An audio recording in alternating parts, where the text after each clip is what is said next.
The door slammed with such finality that the crystal glasses sang in the china cabinet, one delicate chime, like a cruel farewell to 3 years of marriage.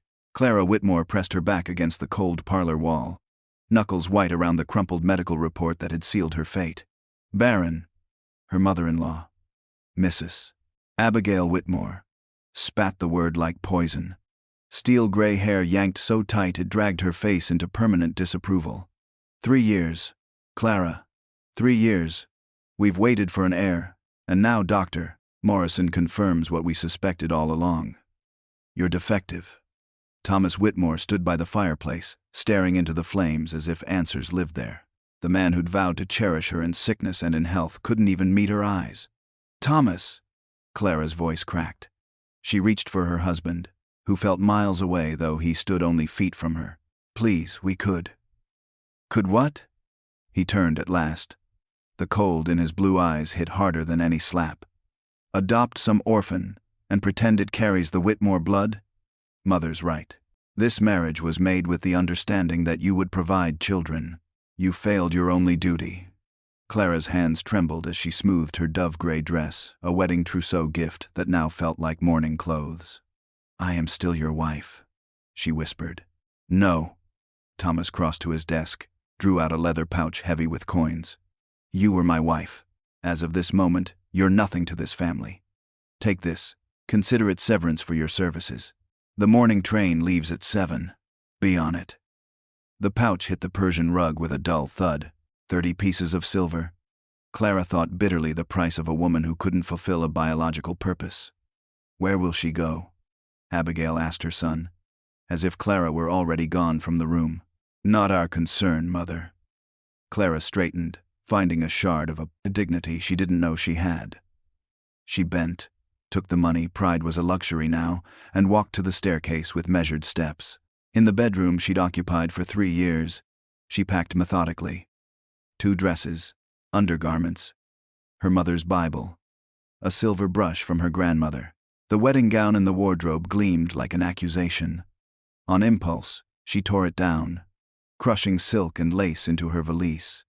If she must wear the name of failure, she would carry the evidence herself. The Union Pacific depot buzzed despite the October chill. Clara bought a ticket to the end of the line.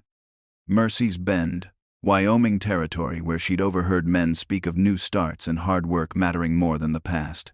That's rough country for a lady traveling alone, warned the ticket agent, weathered face furrowing. Mercy's Bend ain't living up to its name these days.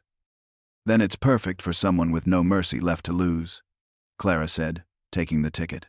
The rail car smelled of coal smoke, unwashed bodies, and broken dreams.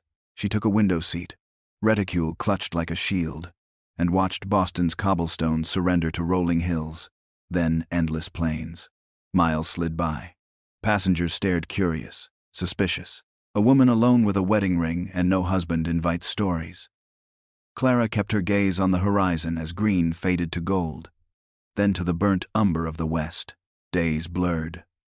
Fitful sleep, meager food from station stops, the relentless drum of the rails. When the conductor finally called Mercy's Bend end of the line, Clara's gray dress was dusty, pins slipping from her hair, her resolve thin but unbroken. The town rose from the desert like a mirage, sun-bleached buildings, packed dirt streets, wind that carried grit and cattle stink. Clara stepped onto the platform, squinting into the hard light. Need help with that bag, miss? A man with kind eyes and graying temples stood, nearby minister's collar paired with dusty boots. I'm Reverend Michael Carter. He tipped his hat. You look like you need directions. A boarding house, Clara said. Something economical.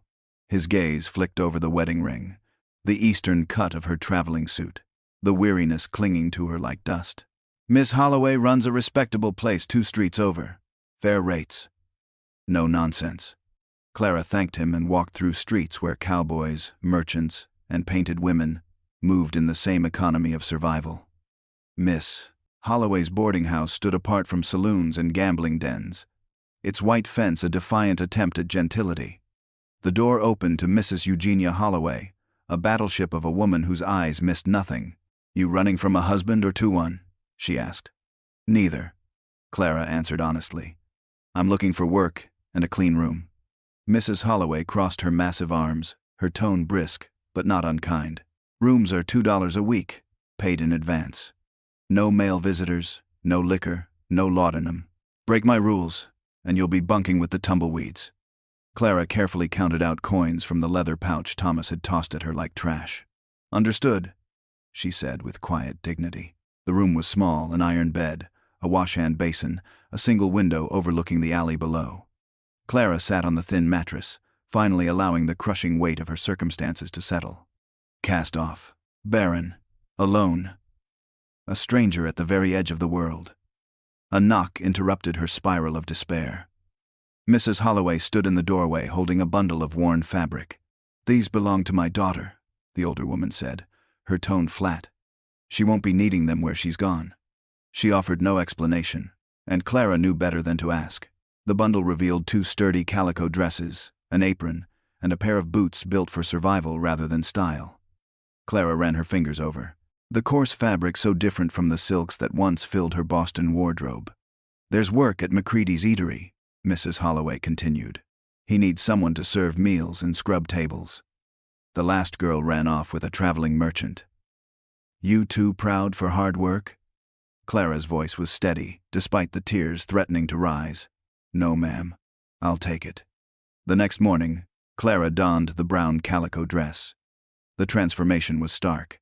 No longer the discarded wife of a wealthy man, she became just another woman clawing for survival in the unforgiving frontier.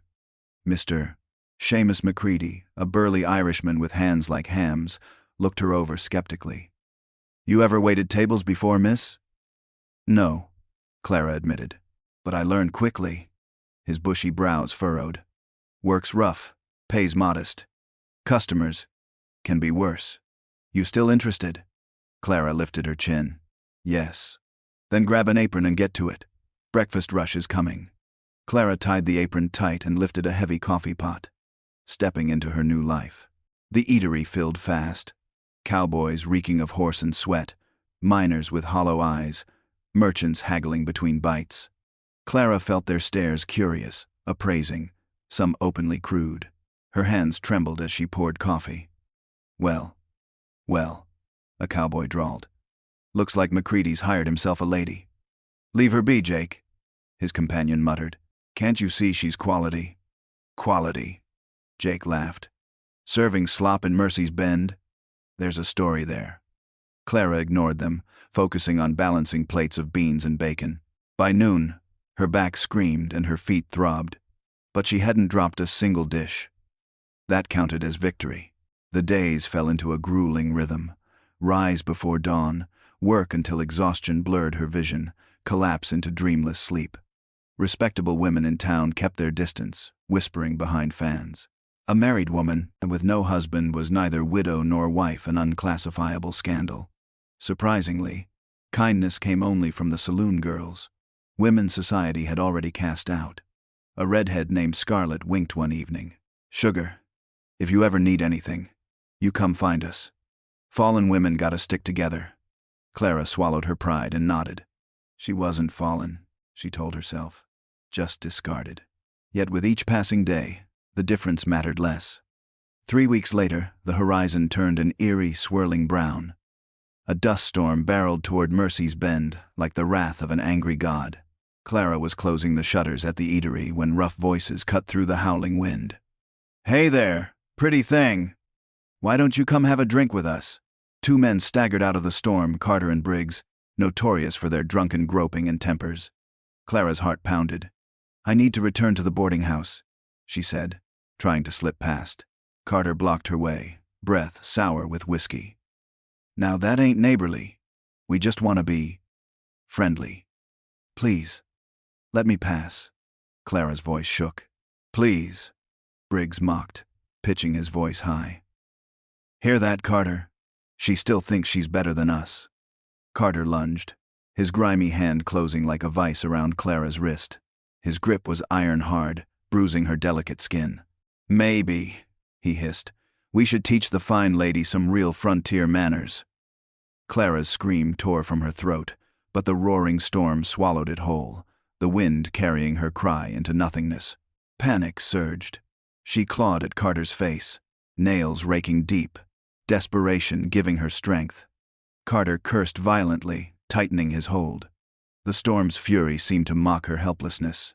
Clara's mind flashed with images of Thomas turning away, of Abigail's sneer, of being cast aside like broken china. Not like this. Not here. Then, a blur of motion. Carter's body was ripped away from her with terrifying force, hurled against the side of the building. The sound was sickening, a thud followed by the sharp crack of wood splintering. Clara stumbled back, heart pounding, barely comprehending what had happened. A figure emerged from the dust, like an avenging spirit.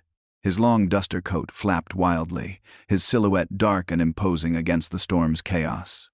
Briggs reached for his revolver, eyes wide with fear. Before he could draw, the stranger moved swift, precise, deadly. One brutal punch sent Briggs sprawling into the dirt, his weapon skittering uselessly away. Clara pressed herself against the door, trembling as the storm howled around them. This mysterious savior moved with frightening efficiency, every motion controlled, almost practiced. Within moments, both men lay groaning and defeated. Finally, the stranger turned to her. Through the swirling grit, she glimpsed dark hair plastered to his forehead, darker eyes that seemed to see too much, and a face carved by sun and shadow. Handsome but hardened by violence and grief. He didn't speak, simply tipped the brim of his hat in silent acknowledgement, then began to walk away, vanishing back into the storm as if he'd never been there at all. Clara's knees nearly gave way. Before she could collect herself, another figure appeared, younger and more approachable, though a revolver rested easy at his hip. His movements were fluid, purposeful. "Ma'am," he said gently, concern etched across his features. "Are you hurt?" Clara swallowed, her throat dry. No. I'm thanks to you." Her voice cracked. The young man offered a steadying hand. "That was my brother Silas. He don't talk much, but he's got strong feelings about men who can't keep their hands to themselves. I'm Eli McCrae." "Clara," she managed, unable to give more. Just her first name felt like a secret offered to a stranger. Eli's green eyes flicked to the fading bruise, forming on her wrist, his jaw tightening. "Come on. Let's get you back to wherever you're staying before this storm swallows the whole town." Clara hesitated, then placed her hand in his. The warmth of his grip was steadying, grounding her in the midst of chaos. They moved through the tempest like phantoms, the storm's fury creating a strange intimacy. Mercy's Bend felt distant and unreal, reduced to just two figures fighting their way through wind and mud. At the boarding house gate, Eli paused. Rain streaked his face, but his voice was calm. "You might want to wrap that wrist with arnica, if you can find some. Take care, Miss Clara." And then he was gone, swallowed by the storm as completely as his silent brother had been. Clara stood frozen for a moment, breath coming in ragged gasps. Inside, she stripped off her wet dress and examined the angry red mark Carter's hand had left. It throbbed like a brand, a reminder of how close she'd come to ruin. As she lay awake, listening to the storm's rage, her thoughts refused to settle. She should have been terrified of the McCrae brothers. Men like them were dangerous, outlaws by reputation. Yet for the first time since her exile, she'd felt protected. Silas's eyes haunted her most of all. Dark, bottomless, hiding secrets too heavy for words. And Eli's kindness, gentle but edged with something harder, stirred questions she didn't dare voice. When dawn broke, the world looked washed clean, but the storm had left scars. Streets were rivers of mud, signs ripped from buildings, debris scattered like bones. Clara dressed carefully, pulling on the brown calico dress that now felt like armor. The breakfast crowd at McCready's was buzzing with storm gossip. Clara kept her head down, pouring coffee, trying to ignore the speculative glances cast her way. "Heard the McCrae boys were out last night." Jake, the mocking cowboy, said loudly. "Seems our fancy Eastern lady attracts trouble, or trouble's got a taste for her." Laughter rippled through the room. Clara gripped the coffee pot handle tighter, refusing to rise to the bait.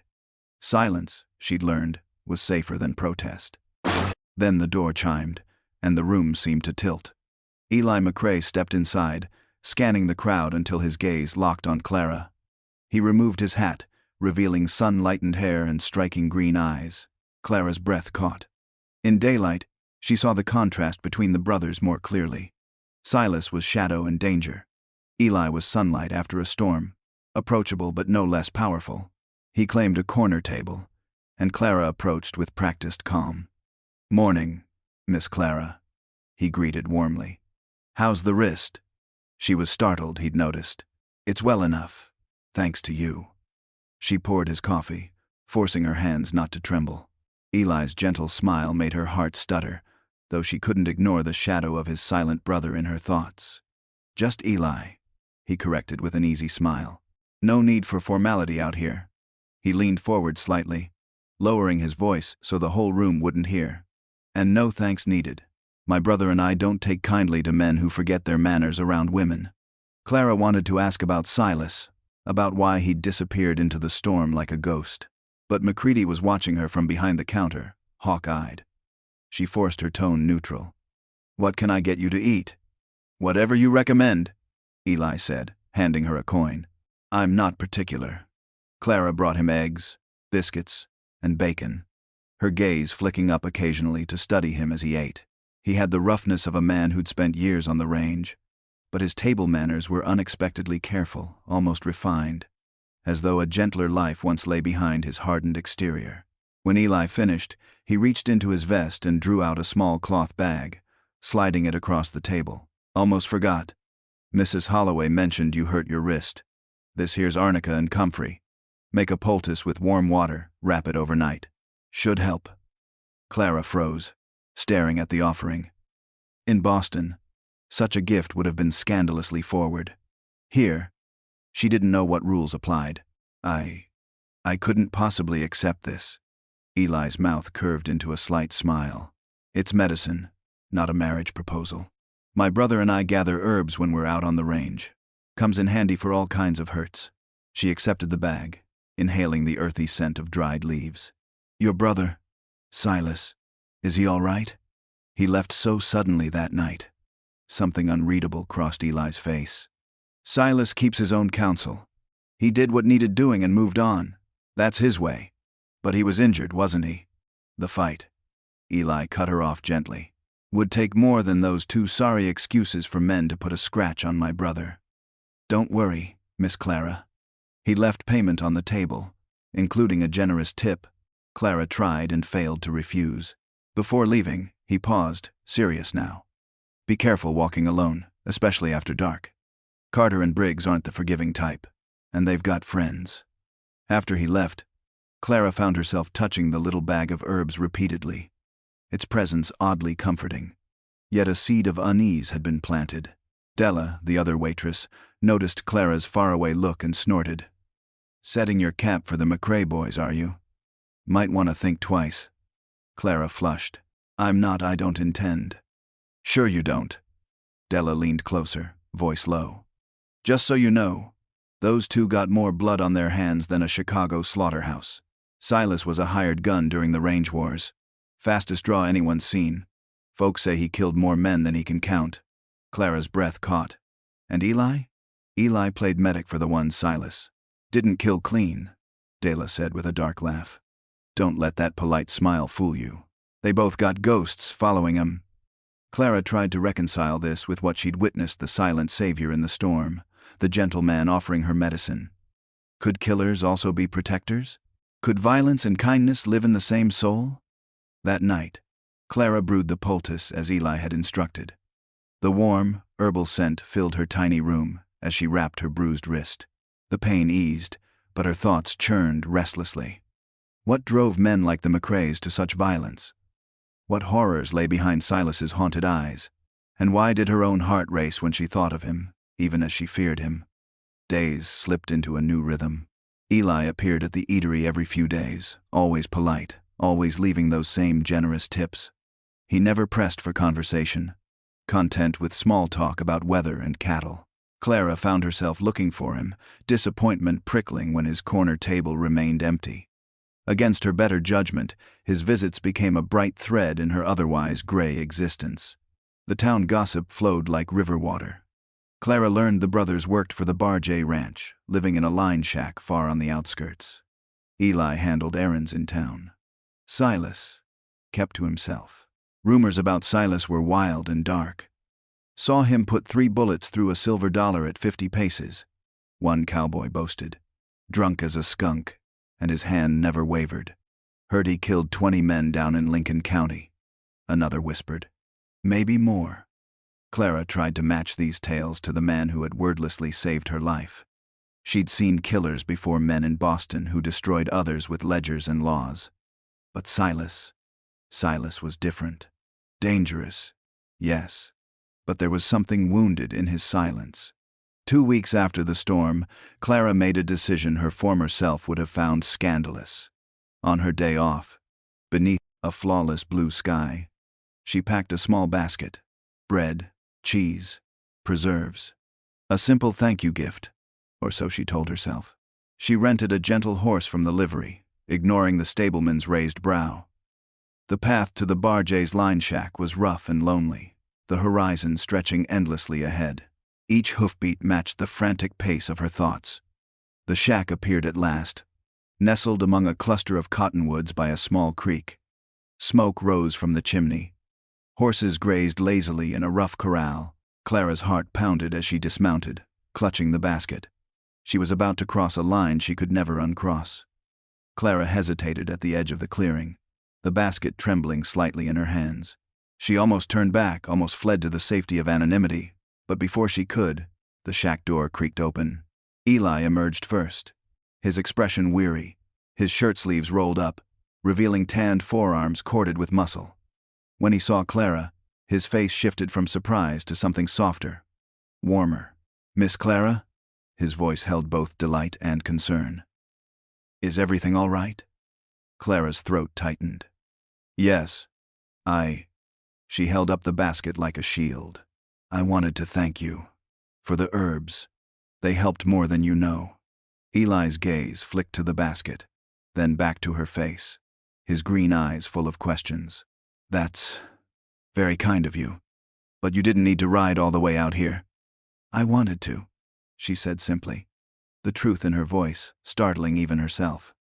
A shadow filled the doorway behind Eli. Silas.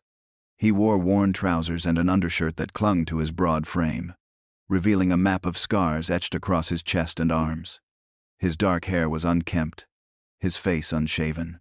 Even disheveled, he radiated danger and something else Clara couldn't name. His eyes locked on hers with a force that stole her breath. The storm's ghost come to life again. "We have company," Eli said, unnecessarily, glancing at his brother. Silas didn't speak. He simply studied Clara for a long, silent moment before stepping back into the shadows of the shack, his presence lingering like smoke. Eli rubbed the back of his neck, clearly torn between politeness and protectiveness. "He's not much for visitors," he said. "But please, sit a while. You must be tired from the ride." Clara allowed him to lead her to a rough bench beneath the cottonwoods. The creek's steady murmur filled the awkward silence between them. "The herbs worked then?" Eli asked, settling beside her, a note of pride in his voice. Clara smiled faintly. "Yes. The bruising faded far faster than I expected. You must have some skill in medicine." Eli's expression turned distant. "Learned it during the war. Too young to fight at first, so they put me to work in the field hospitals. I saw more suffering than anyone should." His hands flexed as though remembering old wounds. "Sometimes I saved men. Other times, there just wasn't enough left to save." Clara's heart ached at the haunted note in his voice. "And Silas? Was he in the war as well?" Eli nodded. "He joined up first. Cavalry. Always charging ahead, trying to shield me from the world." A wry smile ghosted across his lips. "He's been protecting me since the day I was born. Never quite figured out how to tell him I don't need protecting anymore." Through the open shack door, Clara glimpsed Silas moving inside, his dark silhouette sharp against the dim light. Even in stillness, he radiated barely contained power. Eli continued quietly, his voice weaving the threads of their shared history. "After the war, we drifted west like so many men. Silas already had a reputation by then, fast gun, steady nerves. Ranchers hired him to solve problems. Permanently. Clara swallowed hard. And you? I went along to patch him up when someone else got lucky, Eli said. Didn't approve of his choices, but I couldn't let him face it alone. And now? Now we're trying something different. Honest work. Eli gestured toward the grazing horses. It doesn't pay as well, but it lets me sleep easier. Silas.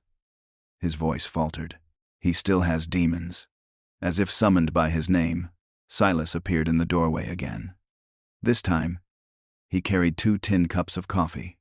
Without a word, he handed one to Eli and set the other beside Clara. Thank you, Clara said softly, daring to meet his eyes. His gaze was sharp, unreadable. Finally, he spoke a single word, rough from disuse. Wrist. Clara blinked. It healed, thanks to your brother's remedies. Something flickered across Silas's face. Gone before she could name it. He turned away, striding toward the corral, his presence like a storm held barely in check. Eli chuckled under his breath. He likes you, he said, amusement softening his tone. Clara shook her head. He's barely said 10 words to me. Eli grinned. That's how I know he likes you. Silas doesn't say anything to people he doesn't care about. You've gotten more words out of him in 2 days than some folks get in 2 years. Clara's pulse quickened. The idea that this silent, fearsome man might like her was as thrilling as it was terrifying. She glanced toward the corral, where Silas moved with precise, economical motions as he checked the horses.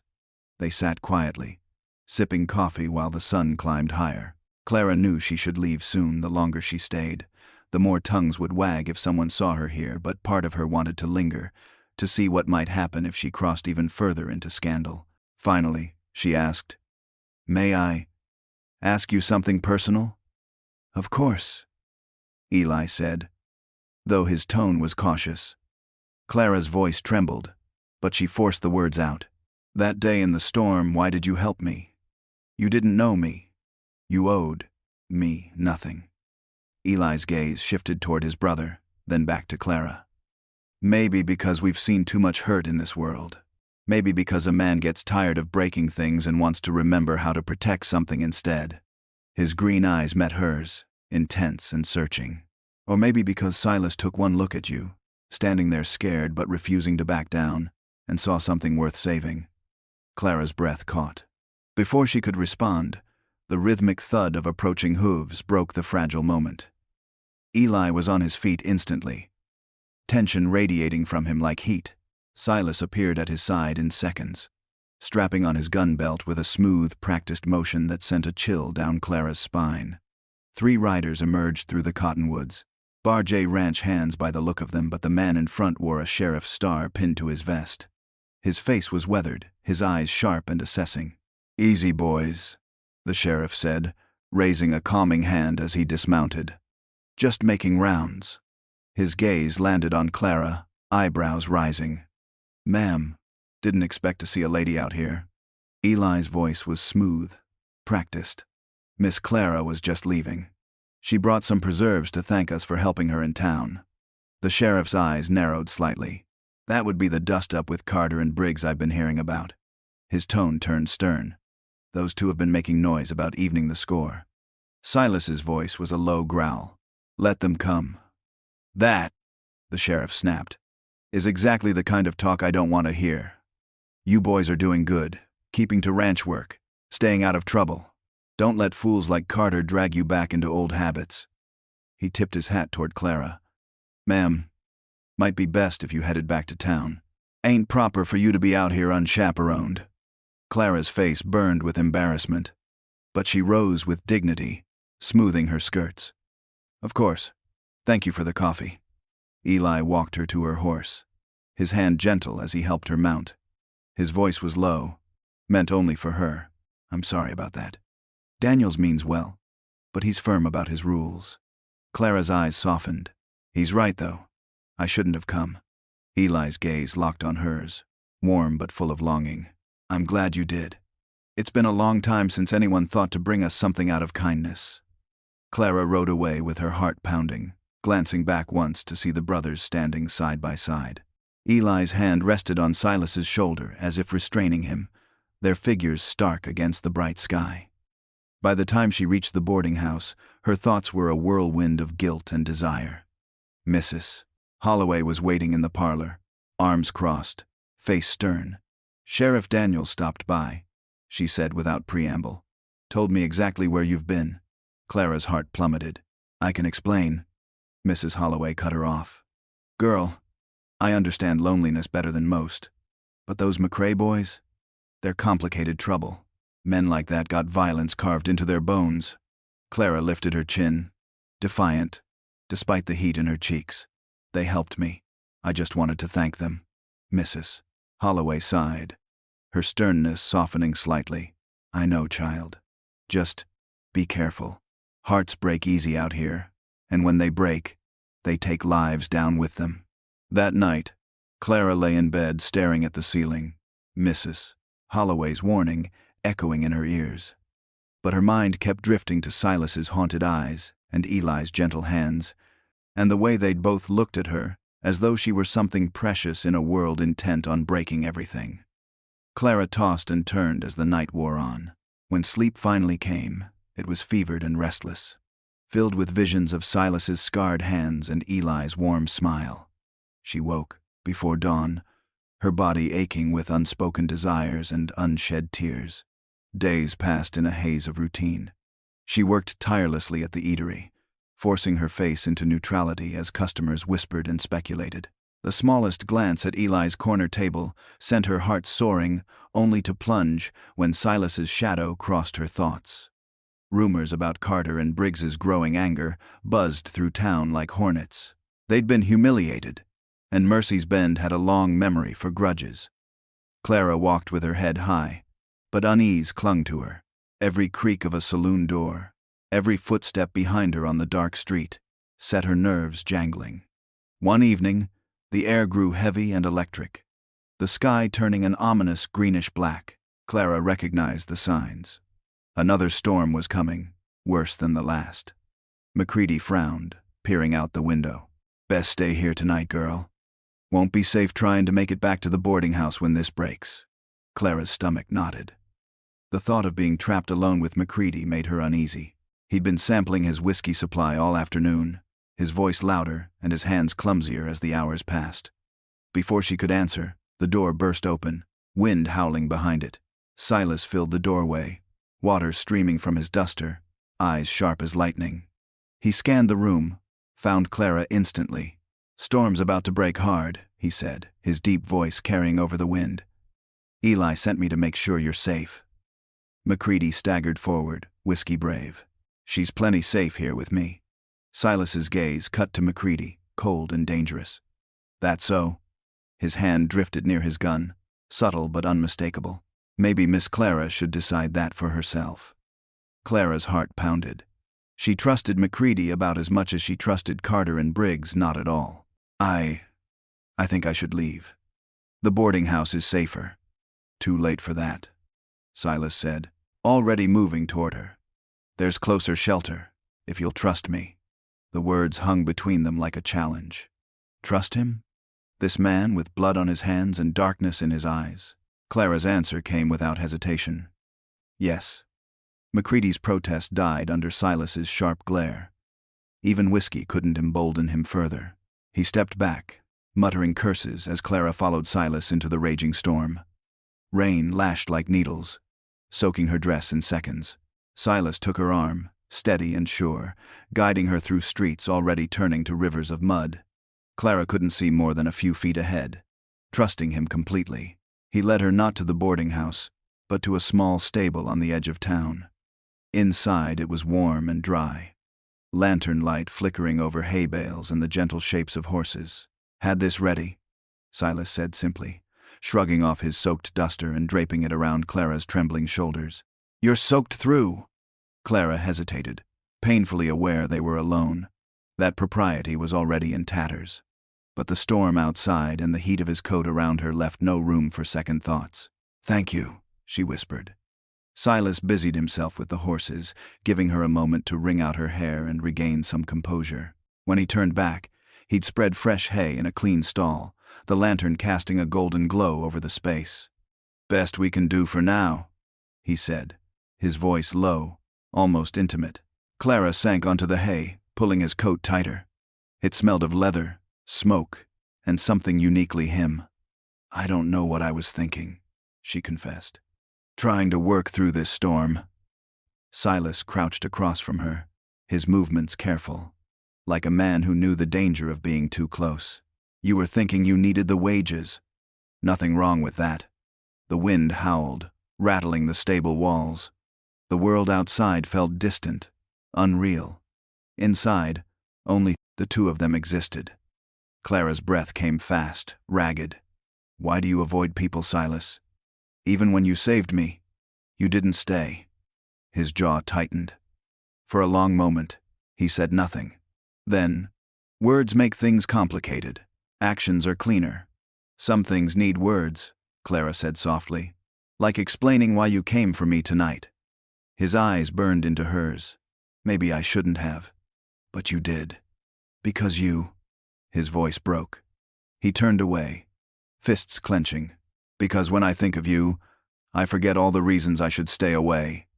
Clara's pulse thudded in her ears, drowning out the storm. "Why stay away?" she pressed, her voice trembling yet fierce.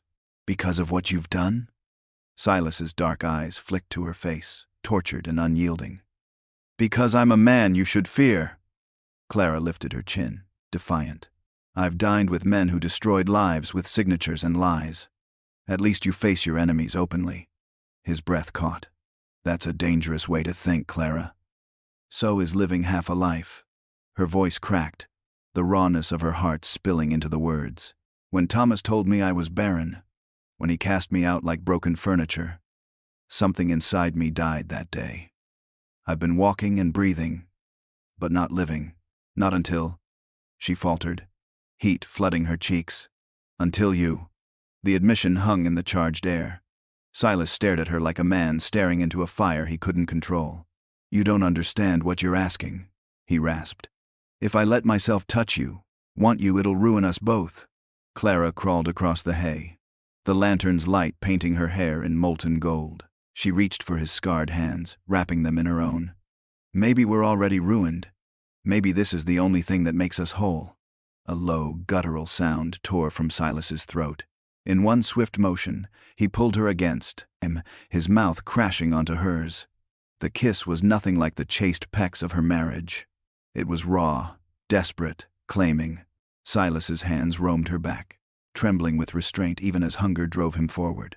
Clara gasped into his mouth, clutching his shoulders as if anchoring herself against a world spinning out of control. For the first time, she felt alive. When they broke apart, both were breathless.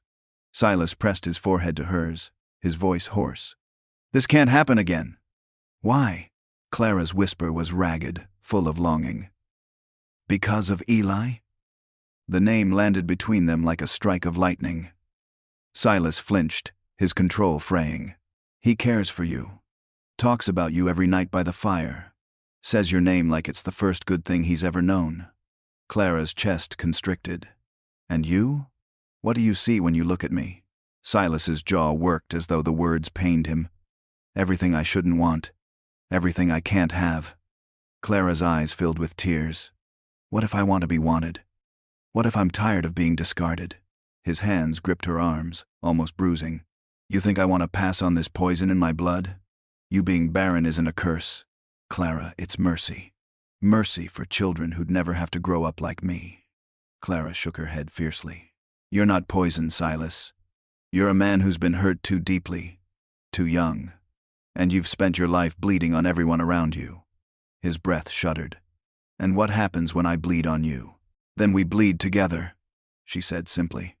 Silas groaned, a sound of anguish and surrender, and kissed her again. This time, the kiss was slower, deeper, a promise instead of a battle. His hands tangled in her hair, scattering pins across the hay. Clara melted into him, her body awakening under his touch. Heat surged between them, wild and unrestrained, until Silas tore himself away with a ragged curse. "If we don't stop now," he warned, his voice shaking, "I won't be able to." Clara's lips were swollen, her breath unsteady. Then don't stop. His eyes blazed with torment. You deserve better than this. Better than me. You think I don't know what I'm choosing? Clara's voice was fierce. I'd rather have this moment with you than a lifetime of safe emptiness. The storm outside seemed to echo her words, a crash of thunder rattling the walls as Silas made his choice. He pulled her back into his arms, claiming her with a hunger that burned through every boundary they'd ever known. And in that wild, forbidden moment, Clara realized she wasn't just surviving anymore, she was living, even if it meant risking everything. The storm passed by dawn, leaving the world scrubbed clean but fragile, like glass on the verge of shattering. Clara and Silas walked silently back to the boarding house, their steps sinking into the rain-softened earth. At the gate, Silas stopped short. His hat shadowed his face, but Clara could still see the conflict in his eyes. What happened last night? His voice was rough. It can't happen again. Clara's throat tightened. Because of Eli. Because of everything, he said, almost harsh. You deserve more than stolen moments in a stable with a man who has nothing to offer but trouble. She reached for him, desperate. And if I said I'd take trouble over emptiness? Silas's jaw clenched. Then you'd be a fool. But his voice cracked on the last word, betraying him. Before Clara could answer, he turned and vanished into the mist, leaving her alone at the gate, her heart pounding with equal parts joy and despair. Inside, Mrs. Holloway was waiting with a lantern, her expression sharp. You look like a woman who's been playing with fire. Clara forced a weak smile. Maybe I have. Fire keeps you warm, Mrs. Holloway warned, but it also leaves scars that don't fade. Clara climbed the stairs to her room, those words echoing in her head. She undressed slowly, the scent of Silas still clinging to her skin. Her reflection in the mirror was unrecognizable. Wild hair, flushed cheeks, eyes blazing with secrets. She lay awake until morning, knowing she had crossed a line that could never be uncrossed. The next day at McCready's, Clara moved mechanically, pouring coffee, wiping tables, barely hearing the customers' chatter. Every chime of the door sent her heart racing. When Eli finally appeared, she nearly dropped the coffee pot. His familiar, gentle smile felt like sunlight and a knife to her guilty heart. "Morning, Miss Clara," he said warmly, though his eyes searched her face as though sensing something amiss. "You look tired. Didn't sleep well," Clara managed, forcing her voice steady. Eli's concern deepened. "The storm shook you up that bad?" She nodded, unable to meet his gaze. If he touched her hand, she feared she'd crumble completely. "Clara," Eli said softly, leaning forward. "There's a dance this Saturday at the church hall. Nothing fancy, just neighbors and fiddle music. Would you go with me?" The question struck like a thunderbolt. Accepting would mean publicly acknowledging his courtship. Refusing would wound him deeply. Clara faltered, torn between desire, guilt, and duty. Eli's smile was gentle. "Think about it. No rush." After he left, Clara gripped the counter until her knuckles whitened. She was trapped between two men, two lives, two impossible choices. That night, she slipped out to the edge of town, needing air. The prairie stretched before her, vast and merciless. In the distance, hoofbeats approached. Silas appeared, dark and silent astride his horse. He didn't dismount at first, just studied her with those storm cloud eyes. "Eli asked you to the dance," he said flatly. It wasn't a question. Clara turned to face him, heart pounding. "He did. You'll say yes. Will I?" Her voice was sharp. "And what will you do? Watch from the shadows? Pretend last night didn't happen?" Silas's face twisted with pain. "Exactly what I'll do. Because Eli's a good man. Better than me. He'll give you a future. I can only give you ruin." Clara stepped closer to Silas, the prairie wind tugging at her skirts. "You think standing in the shadows will protect Eli? Or me? It won't. It will just tear us apart slowly." Silas's hands curled into fists at his sides. "You don't understand what you're asking." "Then explain it!" Clara's voice rang across the empty plains. "Because all I see is a man who saved me, who makes me feel alive, trying to convince me to settle for half a life." Silas's chest heaved, his control fraying. If I let myself keep you, Eli will be destroyed. He's all I have. I won't betray him. Clara's tears burned hot against her chilled cheeks. And what about me, Silas? Do I get a say in my own life? They stood in agonizing silence as the last light faded. Finally, Silas spoke, his voice raw. Tomorrow night, the line shack. Eli's riding out for supplies and won't return until Saturday. If you come, we'll truly talk. And then you'll make a choice. And if I don't come, Clara whispered. Then I'll know your answer, he said, mounting his horse. His dark figure vanished into the gathering dusk, leaving Clara trembling with fear and longing. The next evening, Clara lied to Mrs. Holloway, claiming she had a church meeting. The deception tasted bitter, but not as bitter as another night of empty longing. She saddled the gentle mare from the livery and rode through the darkness, her heart pounding with every hoofbeat.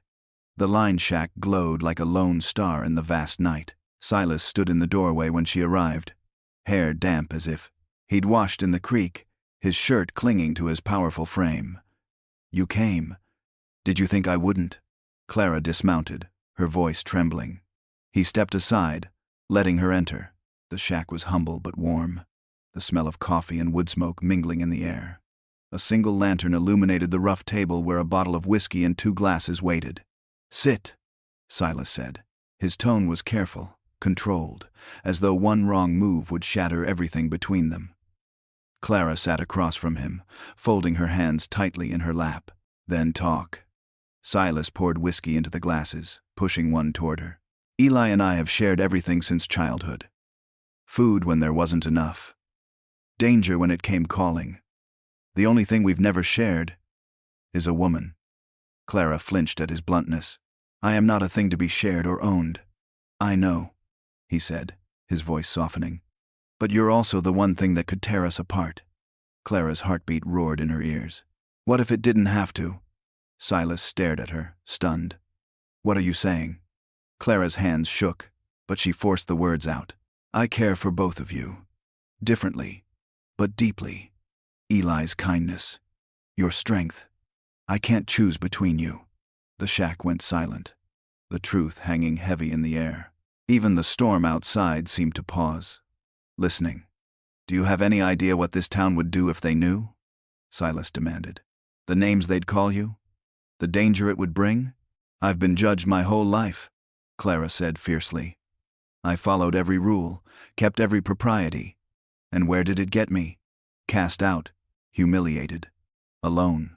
I'd rather live honestly as an outcast than lie to keep other people comfortable. Silas paced the small room like a caged animal. And Eli? You think he'd accept this? Clara's voice softened. I think Eli loves you more than he could ever love me. I think he'd rather share me than lose you. Silas stopped, chest heaving. His dark eyes met hers, full of anguish. You don't understand what you do to me. How many nights I've lain awake, listening to Eli talk about you, wanting to break walls and break myself just to stop the wanting. Clara rose, closing the distance between them. Then stop fighting it. Stop punishing yourself. His breath caught as her hands framed his face. For a moment, they simply stared at each other. 2 broken souls daring to hope for something whole. And then he kissed her, slow and deliberate, a promise and a challenge all at once. The kiss tasted of whiskey and longing and a future no one else could understand. When their lips parted, Clara's chest rose and fell with ragged breaths. Silas's forehead rested against hers, his voice barely a whisper. Tomorrow, Eli comes back. We'll tell him together. No lies, no pretending. Let him decide if he can live with this. Clara nodded, though fear clawed at her chest. And if he can't? Then we face it honestly, Silas said, though his tone was weighted with dread. Better an honest ending than a lifetime of deceit. They clung to each other in the fragile quiet, knowing dawn would bring choices they couldn't escape. By morning, Clara slipped back into the boarding house, exhaustion and exhilaration battling inside her. Mrs. Holloway eyed her but said nothing, though the woman's silence spoke volumes. At the eatery, Clara's hands trembled as she served customers. She didn't dare look at Eli's usual table. Not yet. Not until the reckoning. Eli returned that afternoon, his easy smile, a bomb and a knife all at once. The moment Clara saw him, her throat tightened. He has no idea, she thought desperately. No idea what I've done, what we've done. After her shift, the brothers waited outside, their postures tense and unreadable. "Walk with us," Eli said, his tone calm but purposeful. They left town together, heading for a grove of cottonwoods where the creek murmured softly. Clara's skirts snagged on branches, her heart pounding louder than the rush of water. Eli turned to face them, his expression stripped of its usual warmth. "Silas told me," he said flatly. Clara's breath caught. "Eli, let me finish." His voice was firm, commanding silence. "I've known my brother my whole life. Seen him fight, seen him bleed, seen him at his worst. But I've never seen him look at anyone the way he looks at you, Clara." Silas flinched, his jaw tightening. "Eli, and I've seen you look back at him the same way," Eli continued, pain flashing in his green eyes. "Do you have any idea what that does to me?" Clara's tears spilled over. "Eli, I care for you. I care for both of you. I don't want to choose." Eli's laugh was bitter, broken. "You think that's a solution? That I can just share you?" Silas stepped forward, fists clenched. "If it keeps us from destroying each other, yes." Eli whirled on him, fury blazing. "You always take what you want, Silas. Always. And I let you. Because you're my brother. But her? She's not a prize to be claimed." Clara grabbed Eli's arm, pleading. "This isn't about ownership. It's about love. I love you both in different ways." Eli's breath shuddered. His gaze darted between Clara's desperate face and Silas's tormented one. "You're asking me to give up everything I've ever been taught about right and wrong. Everything we've been taught has only brought pain," Clara said fiercely. "Why keep following rules written to keep people miserable?" Eli's shoulders slumped as the fight drained out of him. "You really believe this could work?" Clara swallowed hard. "I believe in us." Silence stretched. Finally, Eli exhaled, a long, ragged sound. "I've followed you into gunfights and range, wars, Silas. Maybe I can follow you into this madness too." Silas's head jerked up, hope flickering in his dark eyes. "You mean that?" Eli's mouth twisted into a humorless smile. "Don't make me regret it." Clara sobbed with relief, reaching for both of them. Their hands met in a fragile circle of promise and peril. In that moment, a strange, fierce hope was born. But far across town, Nathan Crowley was planting seeds of ruin. He stood in the saloon, his voice oily as he spoke to Carter and Briggs, their faces still mottled from Silas's fists. "The McCrae brothers humiliated you, took what's yours, and now they strut around like kings while that Boston woman plays saint." Briggs spat on the floor. "We'll even the score." Nathan's smile was cold. "Oh, you'll do more than that. By the time I'm finished, the whole town will know exactly what kind of woman Clara Whitmore really is." The following days crawled by with suffocating tension. Clara, Silas, and Eli moved through town carefully, maintaining the illusion of respectability. To the townsfolk, Eli appeared to be Clara's sole suitor, while Silas kept his distance, lurking in the background like a dangerous shadow. But every glance, every accidental brush of Clara's hand against Silas's, was a secret fire, threatening to burn them all alive. Clara had never been so aware of the town's eyes. The women's whispers followed her through the market, sharp as knives. The men's stares lingered too long, too curious. It was only a matter of time before someone saw too much. Nathan Crowley made sure of it. He moved like a snake through Mercy's Bend, speaking in hushed tones, planting seeds of poison. "You know that Boston woman's story don't quite add up," he told Mrs. Davidson at the general store. "Strange how she's always near those McCrae brothers. And alone? It ain't proper." By the end of the week, Mercy's Bend buzzed with scandal, half-truths and outright lies tangled together, until Clara's reputation teetered on the edge of ruin. Inside McCready's, Clara kept her head down and her hands busy, but she couldn't ignore the hostile stares or the smirks from Carter and Briggs, now regular fixtures at a corner table. Their whispered laughter made her skin crawl. "They're up to something," Della muttered, wiping down the counter. "Those two don't breathe unless it's to cause trouble." Clara's heart pounded. She knew they hadn't forgiven Silas for the beating he'd given them. And now, with Nathan fueling their hatred, the danger was worse than ever. That night, Eli walked her back to the boarding house. His hand brushed hers, warm and steady. "Stay close to me the next few days," he warned softly. "Storm's comin', Clara, and it ain't the kind we can hide from in a stable." Clara wanted to tell him she wasn't afraid as long as she had him and Silas, but the words caught in her throat, tangled with guilt and longing. The next evening, a dust storm brewed on the horizon. The sky turned copper red, the wind picking up grit and fury. Mercy's Bend hunkered down as if sensing what was to come.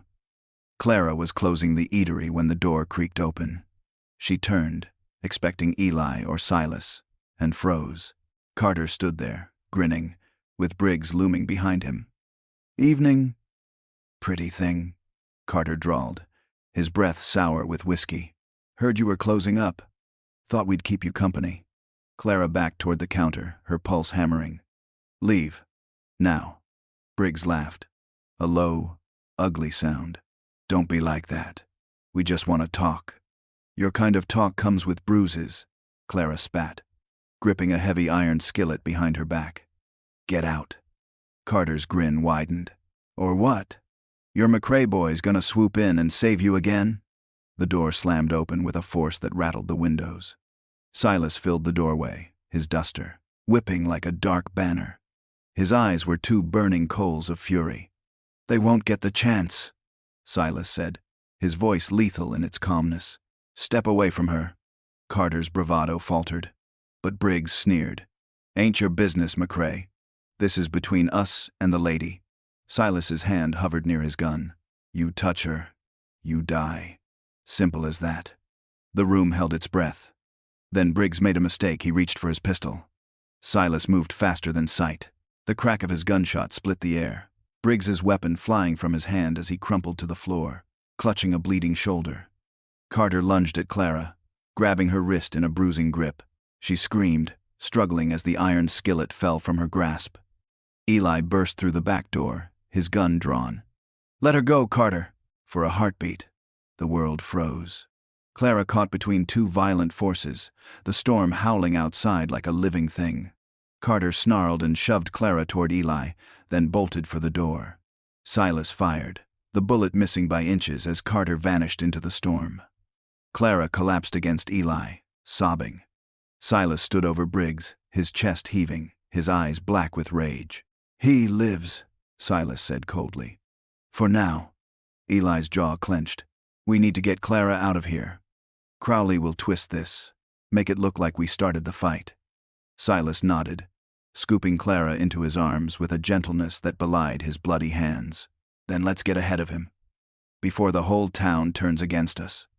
The storm swallowed Carter, his figure disappearing into the swirling red-brown haze.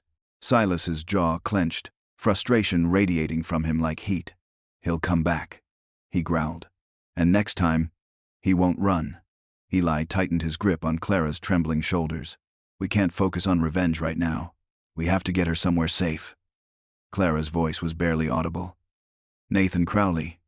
He's behind this, isn't he?" Silas's gaze snapped to hers. "You've heard something?" "I've seen him whispering with Carter and Briggs," she said, breath hitching. "And the way the townsfolk look at me, it's like he's poisoned them against me." Eli cursed under his breath. "Crowley's not just after us. He wants to destroy her reputation completely. That's how men like him fight. They don't use bullets. They use lies." Silas set his jaw. "Then we don't let him win." By the time they reached the boarding house, Mercy's Bend was already buzzing like a disturbed hornet's nest. Whispers chased Clara through the streets. Scarlet woman. Disgrace. Unnatural. Mrs. Holloway met them at the door, her face pale. "Clara, the sheriff's looking for you. Whole town's talking. Crowley's saying Briggs was shot defending your honor." She lowered her voice. "And that you've been keeping company with both McCrae brothers." Clara staggered as if struck. "He's turning the truth into filth. That's what men like him do," Mrs. Holloway said grimly. "Go on. Get inside before you're stoned in the street." But it was too late. The sheriff appeared, his face a mask of grim duty. Behind him, A crowd gathered, hungry for spectacle. "Silas McCrae," Sheriff Daniels barked. "You're under arrest for the shooting of Briggs. And Clara Whitmore, you'll need to come with me. Questions need answering." "Questions?" Silas spat, stepping forward. "Briggs attacked her." "Maybe so," Daniels said carefully. "But Carter's telling folks a different story. Best to settle this in court before blood runs hotter." Eli's hands curled into fists. Crowley's pulling the strings. "Maybe," Daniels admitted. "But I don't get to choose my witnesses. I just keep the peace." Clara's breath came in ragged gasps. "Silas, please." Silas turned to her, his expression softening for only a heartbeat. "Don't you worry, Clara. I've faced worse than this." The courtroom the next morning was packed to suffocation. Men and women crowded the benches, eager for scandal. The air was heavy with dust, sweat, and judgment. Judge Harrison presided, his stern face carved from stone. Nathan Crowley sat in the front row, smug and immaculate, like a vulture waiting for the kill. The prosecutor rose first, painting a picture of Silas as a violent outlaw. "Known gunman, mercenary, killer," he intoned. "This man didn't just shoot Briggs, he terrorized this town with his very presence." Clara sat between Eli and Mrs. Holloway, her hands twisting in her lap. Every accusation landed like a physical blow. Carter took the stand, his arm in a sling, his face twisted with false righteousness. "We was just trying to help the lady," he lied smoothly. Briggs stepped in to protect her from McCrae's advances. Murmurs rippled through the room. Clara's face went white. The defense attorney rose, but his voice lacked fire. "Did you see my client threaten the lady?" Carter smirked, saw him grab her wrist. She was begging him to let go. Clara leapt to her feet, her voice ringing out. "That's a lie!" The judge's gavel slammed. "Order. Mrs. Whitmore, you will sit and remain silent until called." Clara sank back down, shaking with fury and helplessness, while Nathan Crowley's smile widened like a knife wound. Clara's heart pounded as the judge called her name. "Mrs. Whitmore, please take the stand." The courtroom seemed to tilt as she rose, skirts brushing the dusty floorboards. Every step toward the witness chair felt like walking into a gallows. Whispers surged like a tide. Barren wife. Boston scandal. McCrae whore. She sat, clutching the Bible placed before her. The oath caught in her throat, but she forced the words out. "I swear to tell the truth." The prosecutor's eyes gleamed, like a predator's. "Mrs. Whitmore, where is your husband?" Clara lifted her chin, voice steady despite the tremor in her hands. "In Boston, as far as I know. We are estranged." A ripple of judgment passed through the crowd. The prosecutor pounced. "Estranged? Meaning you are still legally married, yet residing here without your husband." "Correct," she said, refusing to look away. "And during this separation," the prosecutor continued, his tone dripping insinuation, "you've been keeping company with two men, the McCrae brothers." Clara's stomach twisted. "I've been living in this town, trying to survive. The brothers have been my friends and protectors." Nathan Crowley's smirk deepened in the gallery. "Protectors?" The prosecutor sneered. "Or something far more improper." Eli surged to his feet, fists clenched. "Objection." "Overruled," the judge said sharply. "Mrs. Whitmore will answer." Clara drew a trembling breath. She could lie and salvage a shred of reputation, or tell the truth and burn every bridge behind her.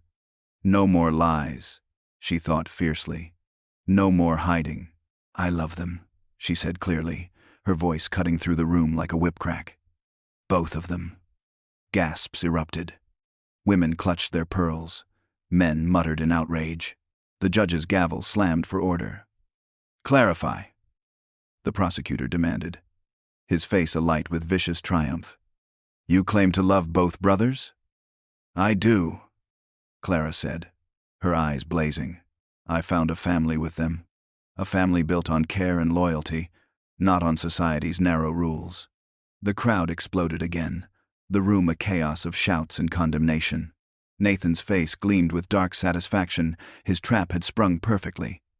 "So you admit to immorality?" the prosecutor pressed, his voice slicing through the uproar. Clara's voice rose, fierce and defiant. I admit to surviving. When my husband cast me aside because I could not bear children, these men gave me dignity and safety. If that offends you, perhaps you should examine why a woman's worth is measured only by her womb. Silence fell like a stunned blow. Even the judge hesitated. Nathan recovered first, leaping to his feet. Your Honor, this woman openly defies the moral fabric of this territory. She is dangerous, corrupting decent men like the McCrays. Eli's voice rang out. You don't get to define decency, Crowley. Silas, silent until now, rose to his full height. His presence was like a drawn gun, commanding attention. You want to blame someone for Briggs getting shot? Blame me. I did it, and I'd do it again to protect her. Clara's throat tightened. Silas. No, he said firmly. Let them hear it from me. Briggs laid hands on Clara. Carter tried to drag her into the storm. I stopped them, and I'll stop anyone else who tries. The judge's gavel pounded. Order! This court will have order. Nathan's face twisted with rage as he realized his narrative was slipping. His eyes darted to Carter, a silent command passing between them. If the trial didn't ruin Clara, violence would. The judge's gavel finally silenced the uproar, but the atmosphere was razor-thin, ready to snap at the smallest provocation. This court will recess for 1 hour, Judge Harrison barked. When we return, I will deliver my decision. Clara's legs nearly gave out as she descended the witness stand. Eli caught her, his steady hands a lifeline amid the chaos. You were brave, he whispered. Braver than anyone here deserves. Silas shadowed them closely, scanning the crowd with predator's eyes. Crowley's planning something. I can smell it. Clara followed his gaze and froze.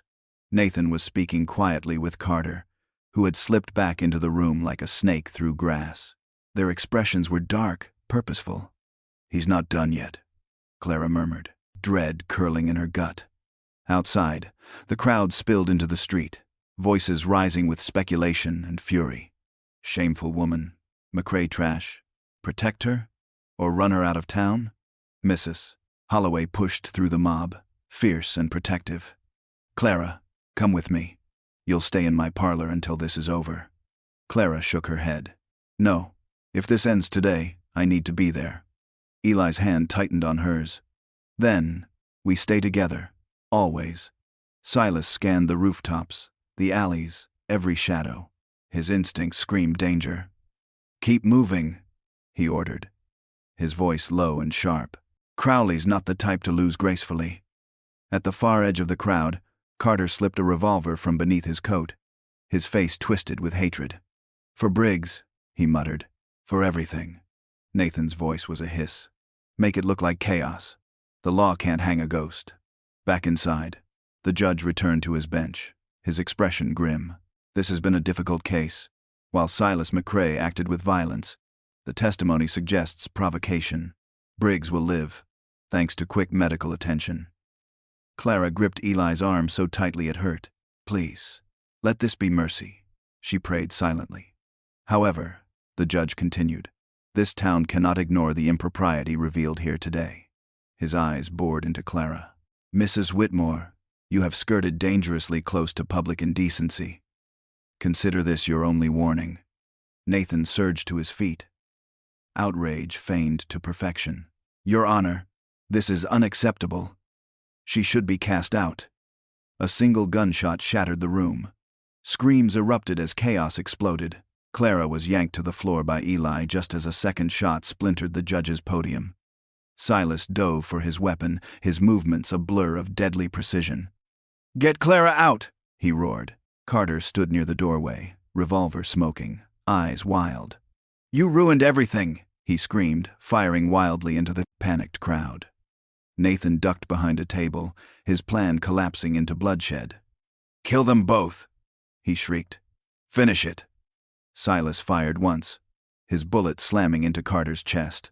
The man staggered, shock etched across his face before he crumpled to the floor. The room fell silent, except for Clara's ragged sobs and the ringing echo of gunfire. Eli helped Clara to her feet, his face pale but determined. We have to move. Now. Silas strode toward Nathan, his gun steady, his expression carved from stone. You set this up. You turned the whole town against her. Nathan backed away, hands raised in mock innocence. Proof? You've got none. Kill me, and you'll just confirm every word I've said about you. Silas, don't, Eli urged, stepping between them. We need to end this clean, not in more blood. Clara's voice cut through the tension, trembling but strong.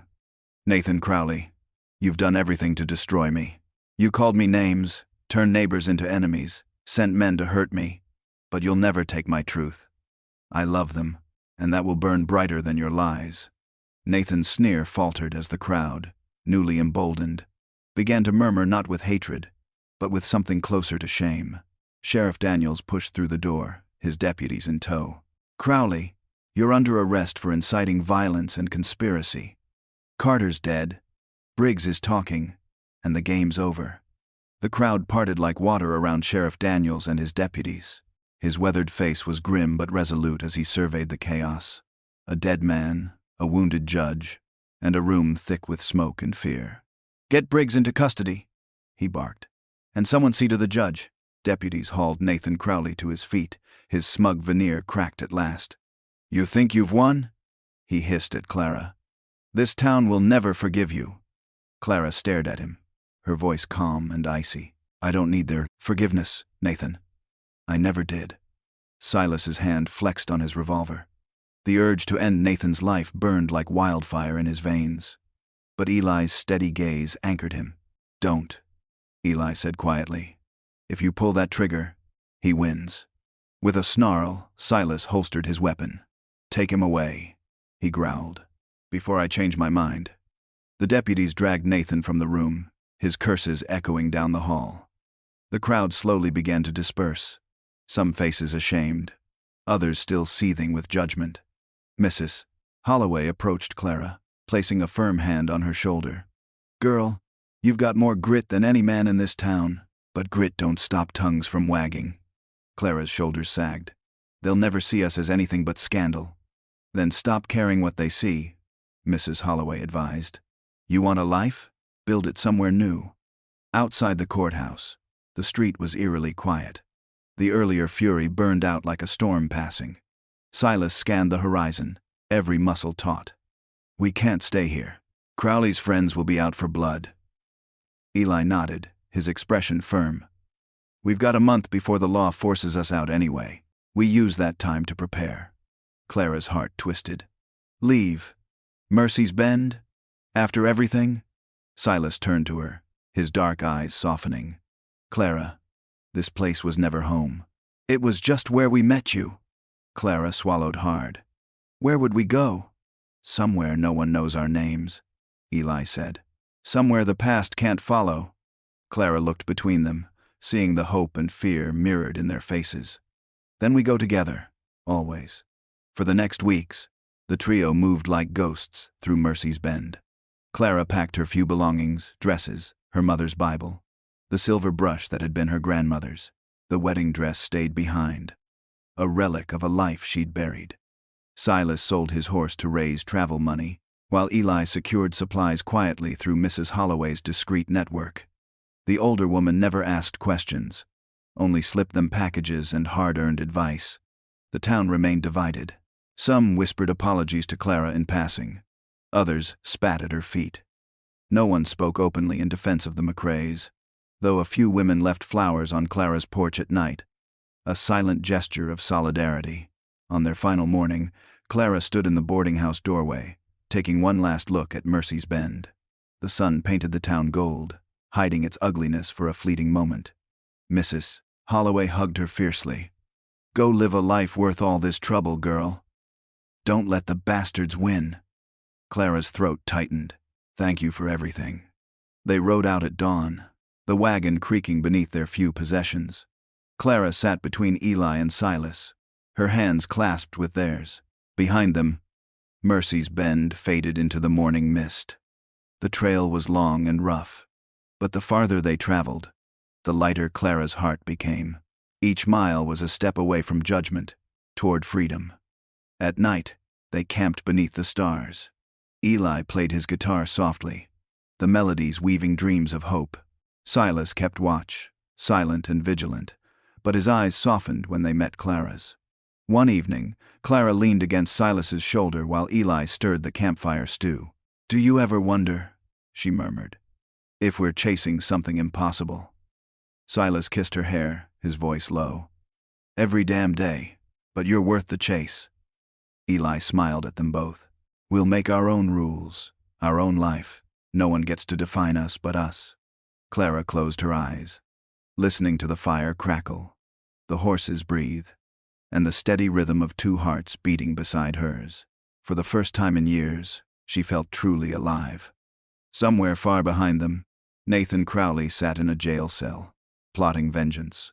But for now, under the endless sky, Clara, Silas, and Eli rode toward a future no one could take from them. The days on the trail blurred into a grueling rhythm of dust, sweat, and determination. Clara rose before dawn to brew coffee while Eli harnessed the horses and Silas scouted ahead with his rifle. Though the journey was harsh, there was an undeniable exhilaration to it. Clara felt her old life sloughing off with each mile, like a snake shedding its skin. At night, they huddled together beneath rough blankets, whispering dreams about the home they would build. Clara spoke of a garden full of wildflowers, Eli of a porch where he could play his guitar, and Silas, ever the realist of sturdy walls and a roof that didn't leak. "You always think practical," Clara teased one evening as they lay under a blanket of stars. Silas smirked, though his eyes were soft. "Somebody has to. You two dreamers would get eaten by coyotes without me." Eli laughed, tossing a pebble into the fire. "And who would keep you from scowling yourself to death without us?" For a fleeting moment, laughter banished the shadows of their past. But danger was never far. One afternoon, Clara spotted riders, trailing them at a distance. Their dark silhouettes against the horizon stirred unease in her chest. Silas narrowed his eyes. "Bounty hunters, maybe. Or Crowley's friends." Eli tightened his grip on the reins. "We can't let them follow us to wherever we settle." That night, Silas doubled the watch, circling the camp like a wolf guarding its den. Clara lay awake, clutching Eli's hand, listening to Silas's soft footsteps in the darkness. The riders vanished by morning, but unease lingered. Clara couldn't shake the feeling that their happiness was a fragile thing, always one misstep away from shattering. Weeks later, they reached a valley nestled between pine-covered hills. Smoke curled lazily from a cluster of chimneys. "Cedar Falls," Eli announced, pointing to the rough-hewn sign. "Looks promising." Clara's breath caught. The town wasn't beautiful, but it was alive, bustling with miners, merchants, and families trying to carve a future out of the wilderness. Silas surveyed the landscape like a man preparing for battle. "We'll need a place on the outskirts. Less attention." They found a small, weathered cabin half buried under creeping vines. The roof sagged, the door hung crooked, and the garden was overrun with weeds, but to Clara, it was perfect. "It's ours," she whispered, tears pricking her eyes. "A home," Eli grinned. "With work, we can make it shine." Silas ran a calloused hand along the warped wood. "It'll stand. For now." The first weeks were backbreaking. Eli repaired fences while Silas patched the roof and reinforced the walls. Clara cleaned, cooked, and planted seeds in the wild, tangled garden. Some nights, they collapsed together on the cabin's single bed, too exhausted even to speak. Other nights, exhaustion gave way to tender passion, their love defying the world's judgment. Cedar Falls was different from Mercy's Bend. The townsfolk were too busy surviving to care about gossip. Clara and Eli presented themselves as a married couple, while Silas was introduced simply as Eli's brother. Still, there were moments when Clara caught curious glances. A widow offered Eli an inviting smile. A ranch hand lingered too long when speaking to her. The delicate balance of their secret love felt perpetually at risk. One market day, Clara overheard two women whispering near the preserve stall. Strange bunch, those newcomers. The younger one's sweet, though. The older one gives me chills. Clara forced a polite smile and kept selling her jars of jam, her heart pounding. Even here, their unconventional bond couldn't remain hidden forever.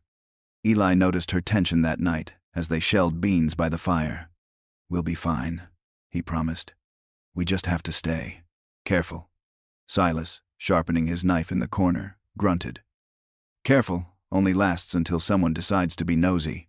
Then we deal with it." Clara looked between them, torn between Eli's optimism and Silas's grim realism. "I don't want to run again," she whispered. "This place, it feels like hope." Silas met her gaze, his dark eyes softening. "Then we fight to keep it, whatever it takes." The seasons shifted slowly, painting the valley in gold and crimson. Clara's garden flourished, her flowers and vegetables thriving despite the harsh soil. Sometimes, she stood at the edge of the field and simply breathed, marveling at how far they had come. From Boston's cold parlors to Mercedes-Benz dusty streets, to this small patch of earth they could finally call their own. At night, Eli played soft melodies on his guitar, filling the cabin with music. Clara would hum along, resting her head against Silas's chest, while Eli's warm voice threaded through the shadows. These moments felt almost ordinary, almost safe. Almost. But safety was an illusion. One evening, as Silas returned from town with supplies, Clara noticed a shadow lingering near the fence line. A lone rider, watching. Silas's posture stiffened instantly. "We've got company," he muttered, handing Eli the supplies without breaking his gaze on the horizon. Eli frowned. "Could just be a traveler passing through." Silas shook his head, voice low and certain. "No. That's someone measuring us up." The rider vanished before they could confront him, but unease settled over the cabin like a cold fog. Clara tried to convince herself it was nothing.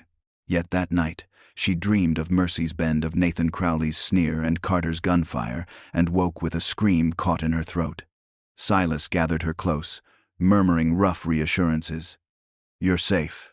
I won't let anyone hurt you." Eli joined them, his arms circling them both. "We're stronger together, Clara. Don't forget that." Days passed without further sightings, and Clara's nerves began to settle. She even dared to laugh again, joining Eli at the market and chatting with Mrs. Chen, the grocer's kind wife. But Silas never stopped watching the tree line, never stopped checking his rifle twice before dark. One afternoon, Eli returned from town with troubling news. "There's a stranger asking questions," he said grimly. "About us. About Mercy's Bend." Clara's breath caught. "Nathan Crowley?" Eli shook his head. "No name given, but the way he talked." His expression darkened. "Feels like Crowley's reach could be longer than we thought." Silas slammed his fist against the table, the wood rattling. "I should have finished him when I had the chance." Clara grasped his hand, steadying him. "Killing Nathan would have destroyed you, Silas. We need to be smarter than him." Silas stared at her, frustration burning in his dark eyes. "Smarter doesn't always win, Clara. Sometimes force is the only language men like him understand." Eli interjected gently, trying to keep the peace. "We'll prepare. Fortify the cabin. Keep watch in shifts. If trouble comes, we'll face it head on." Their nights became restless vigils. Silas sat outside with his rifle, a silent sentinel, while Clara and Eli whispered inside about futures that suddenly felt fragile again. Despite the tension, life continued. Clara sold preserves at the market, smiling through the strain while Eli helped the local doctor, and Silas took odd jobs at nearby ranches. One evening, Clara overheard two miners gossiping as they bought jam. "You hear about that woman out near the hills?" "Yeah. Folks say she's got two men under her roof. Brothers, no less." Laughter followed, sharp and cruel. Clara's cheeks burned. She forced herself to keep her expression neutral, but inside, shame and fury twisted like knives. When she told Eli and Silas later, Silas's reaction was immediate and violent. "Tell me who they were," he growled. "I'll shut their mouths permanently." Clara grabbed his arm, her grip fierce. "No, Silas. If you fight every rumor, we'll drown in blood. We need to rise above it." Eli nodded reluctantly. "Clara's right. We came here for a fresh start, not another war." Silas's jaw worked, muscles tight with unspoken rage. Fresh starts don't mean much when the past keeps catching up. That night, As Clara lay between them, she realized the truth. No matter how far they ran, Mercy's Bend and the scandal they'd left behind would never truly let them go. Dawn broke pale and brittle. The sky streaked with gray like a warning. Silas was already outside, scanning the horizon with a hunter's focus. His gut told him something was coming, and Silas had never been wrong about danger. Clara stepped out onto the porch, wrapping her shawl tightly around her shoulders. "You didn't sleep again," she said softly. Silas didn't take his eyes off the tree line. "Sleep's a luxury we can't afford. Not while Crowley's still breathing." Clara touched his arm, grounding him. "We left Mercy's Bend behind." His gaze flicked to hers, dark and unyielding. "Mercy's Bend hasn't left us." Inside, Eli stirred the morning coffee. His easy smile was gone, replaced by a tension that matched Silas's. There were strangers at the doctor's yesterday, asking about newcomers, asking about you two. Clara's stomach clenched. "What did you tell them?" "Nothing." Eli's jaw tightened, but they already seemed to know too much. That evening, while Clara washed dishes, a knock rattled the cabin door. Silas was there in an instant, rifle in hand. "Who is it?" Clara whispered, her pulse racing. A smooth, familiar voice answered from outside. "Why, an old friend. Thought I'd drop by and see how you're settling in." Clara froze. "Nathan," she breathed, terror icing her veins. Silas flung the door open, his body a wall between Clara and the intruder.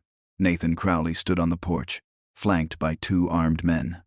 His immaculate clothes were a mockery of civility amid the wilderness. "You're a long way from home," Silas said coldly, rifle steady. Nathan's smile didn't reach his eyes. "And you're a long way from the gallows, McCrae. Shame I didn't leave you swinging back in Mercy's Bend." Eli appeared beside Silas, his face pale but determined. "You've got no claim here, Crowley. Leave." Nathan skecked mockingly. "Oh, I'm not here for you, Eli. I'm here for her." His gaze slid past them, landing on Clara like a knife. "Boston's finest scandal. Tell me, Clara, how many towns will you ruin before you're through?" Clara's breath came fast and shallow. "You've done enough damage, Nathan. Leave us alone." Nathan's smirk widened. "Oh, darling, I'm just getting started." The 2 men at his back shifted, hands hovering near their holsters.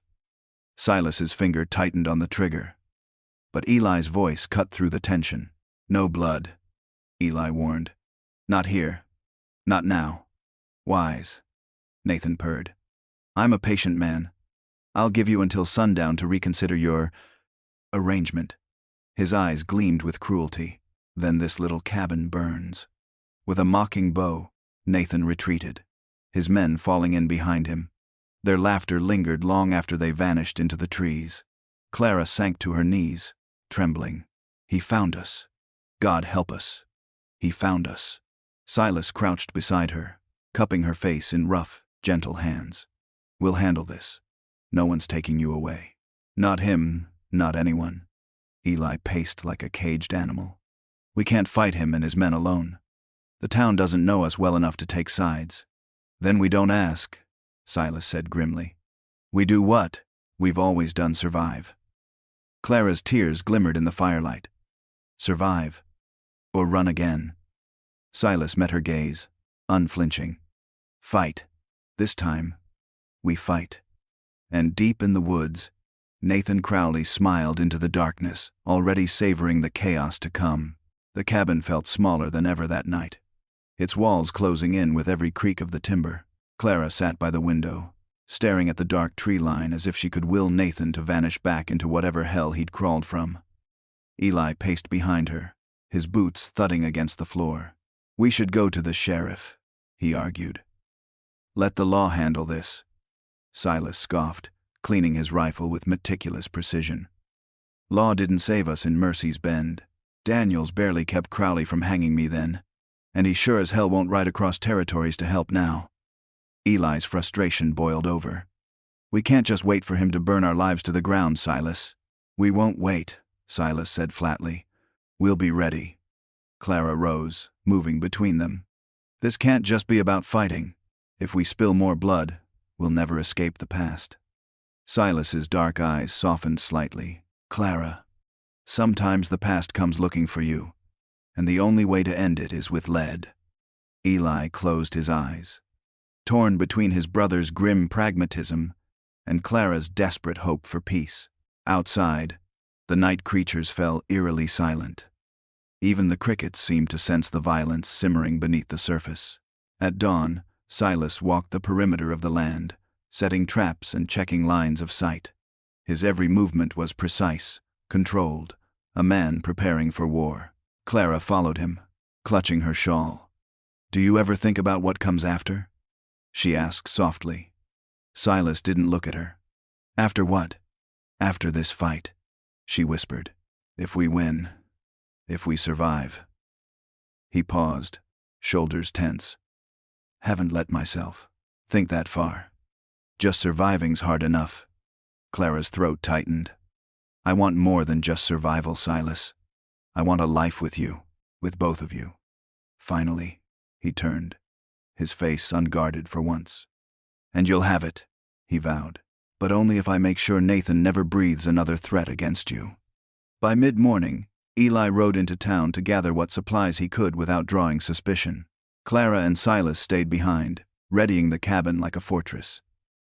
The sun crawled across the sky, each hour heavy with dread. When the shadows began to lengthen, Clara's hands trembled so badly she nearly dropped the lantern she was lighting. "Sundown," Silas muttered, loading his revolver. "He'll come at sundown.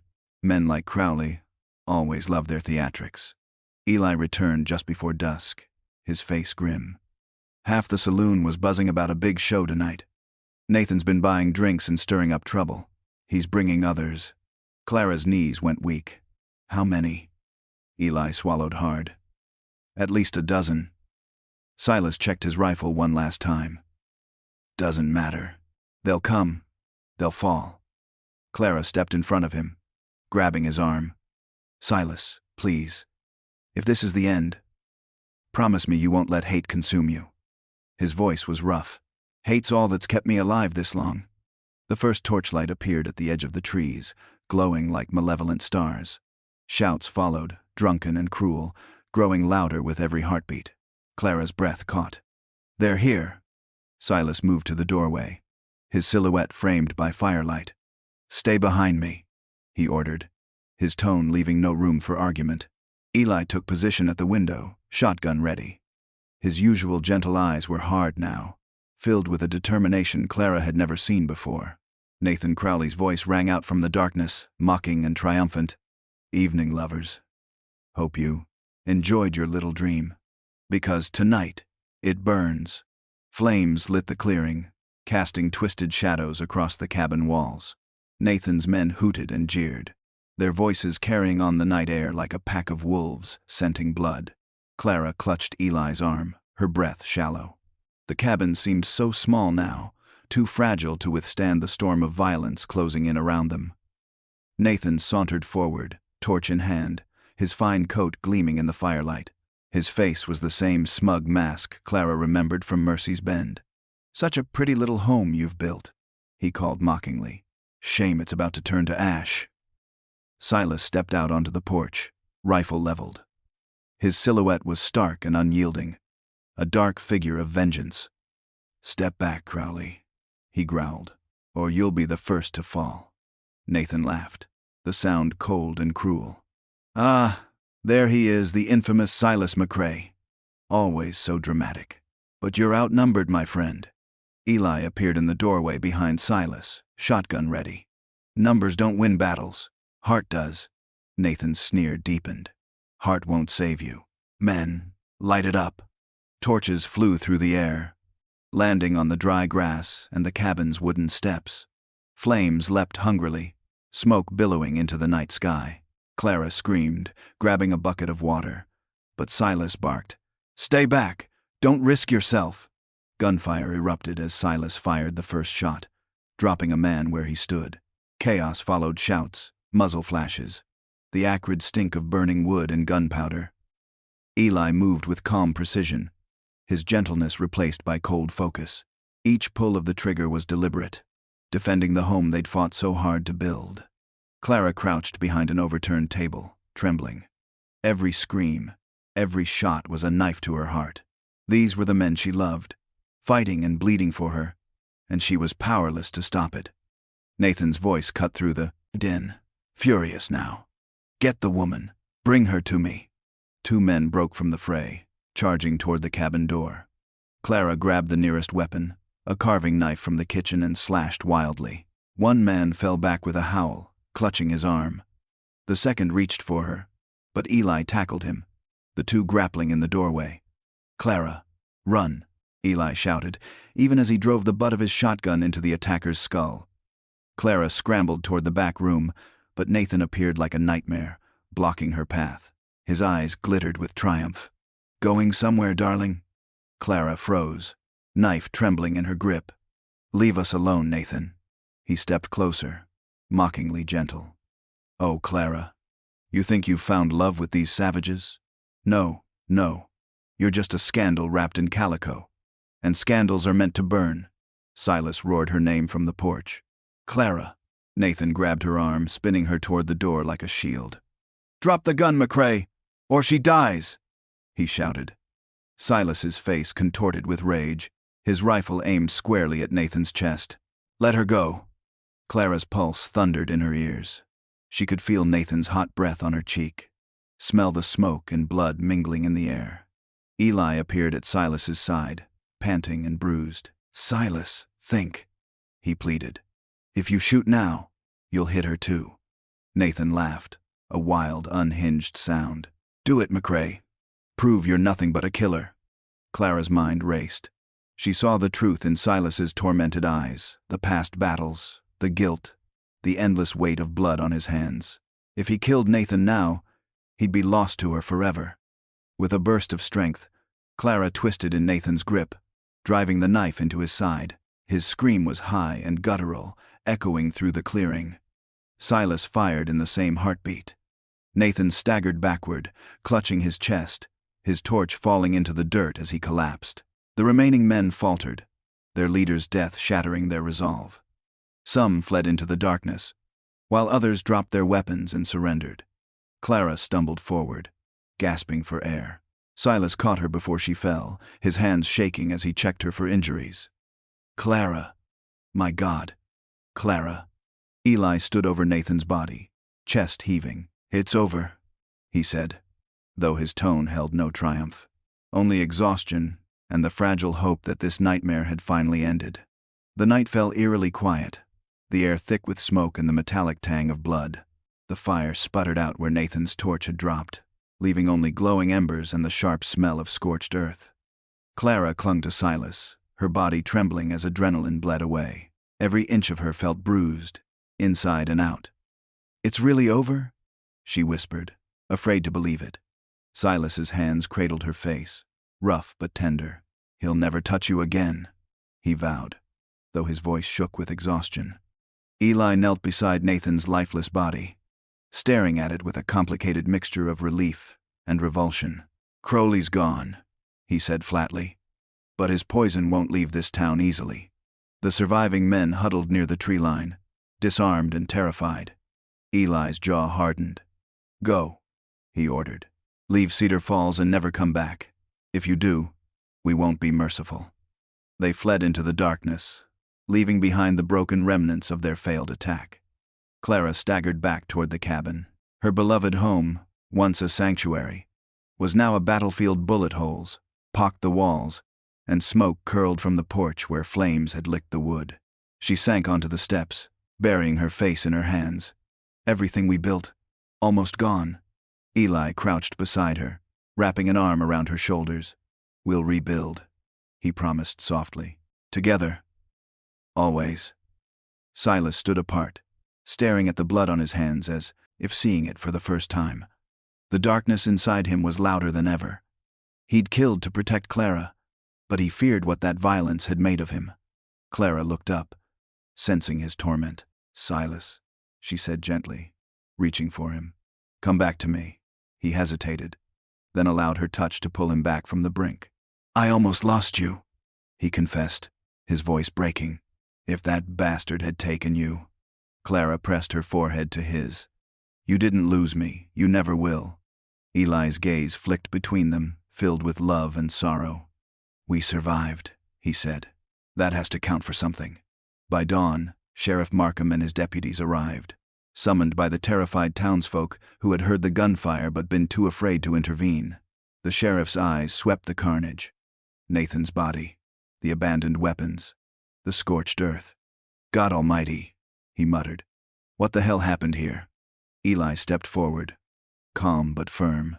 Nathan Crowley brought violence to our door. We defended ourselves. Markham eyed Silas's rifle, then Clara's pale, tear-streaked face. Defended or slaughtered? Silas's voice was low and cold. Ask the men who ran off into the woods if they think it was slaughter. Clara forced herself to speak, her voice shaking but resolute. Nathan would have killed us. He burned our home, tried to take me. This was survival. After a long, tense moment, Markham nodded. I'll report it that way. Cedar Falls doesn't need more bloodshed. With Nathan's reign of terror ended, the deputies carted his body into town. Clara couldn't watch. She turned her face into Silas's chest, letting Eli's hand rest reassuringly on her back. The townsfolk gathered near the edge of the clearing, whispering. Some looked at Clara with pity, others with suspicion. The gossip had already begun. Mrs. Chen pushed through the crowd, her kind eyes fierce. You three saved this town, whether these fools admit it or not, she declared, standing protectively at Clara's side. Clara gripped her hand tightly, overwhelmed with gratitude. Thank you. That evening, they worked in silence to repair what they could. Eli patched bullet holes, while Silas reinforced the door with planks. Clara swept away the ashes, her movements mechanical, as if by cleaning she could erase the horror. When darkness fell again, they gathered inside the single room, too tired to speak. Clara lay between them, listening to their breathing and the creak of the settling cabin. I thought we'd lost this, Eli murmured into the stillness. The three of us. Silas's hand found Clara's, his grip fierce. We almost did, but as long as we keep fighting, we won't. Clara closed her eyes, tears slipping free. They had survived the fire and the fury, but deep down, she knew survival wasn't the same as peace, and the battle for their future was far from over. The days following the attack blurred into one long stretch of backbreaking labor. The cabin, once a symbol of hope, now bore the scars of battle burn marks on the porch, bullet holes in the walls, and broken windows that let in the cold night air. Clara refused to let destruction win. She rose before dawn each morning, gathering wood, scrubbing soot from the floor, and replanting the garden Nathan had tried to destroy. Every seed she pushed into the soil was a silent act of defiance. Eli worked tirelessly alongside her, his gentle hands bandaged from splinters and burns. This place will stand, he promised one afternoon, pausing to wipe sweat from his brow. Stronger than before, Silas rarely spoke during the rebuilding. He focused on tasks that required strength, hauling beams, hammering planks, reinforcing the walls as if building a fortress. His silence worried Clara more than his anger ever had. At night, Clara would lie between them, listening to their breathing. Eli sometimes reached for her hand, seeking comfort, while Silas lay rigid, eyes open, as though afraid to close them. Whispers in town grew louder. Each trip to the market brought stares and hushed voices. Some called Clara a hero for surviving Nathan's wrath. Others branded her a temptress, a curse that had brought violence to Cedar Falls. One afternoon, Clara overheard two women near the flour sacks. That's her, the one living with both brothers. Disgraceful. No wonder trouble follows her. Their laughter was sharp and cutting, louder than the church bells. Clara held her head high and walked past them, but their words dug deep. By the time she reached the cabin, tears blurred her vision. Eli met her at the door, concern etched on his face. Clara, what happened? She shook her head, forcing a brittle smile. Nothing that hasn't been said before. Silas overheard from where he sat, sharpening his knife. His jaw clenched. Tell me who they were. No, Clara said firmly, though her voice wavered. Fighting them won't change their minds. Silas's dark eyes flashed. but it might make them afraid to open their mouths. Eli stepped in, placing a calming hand on his brother's shoulder. Fear isn't the answer, Silas.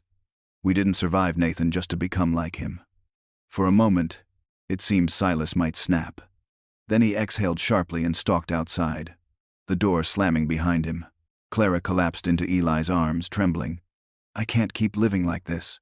I thought leaving Mercy's Bend would free us, but it's happening all over again. Eli kissed her temple, his voice steady.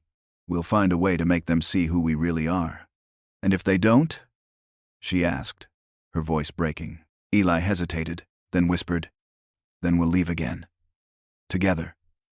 That night, Silas didn't return until the moon was high. Clara lay awake, waiting, relief flooding her when he finally entered. His hands were bloody, his knuckles raw. Silas, she gasped, sitting up. What did you do?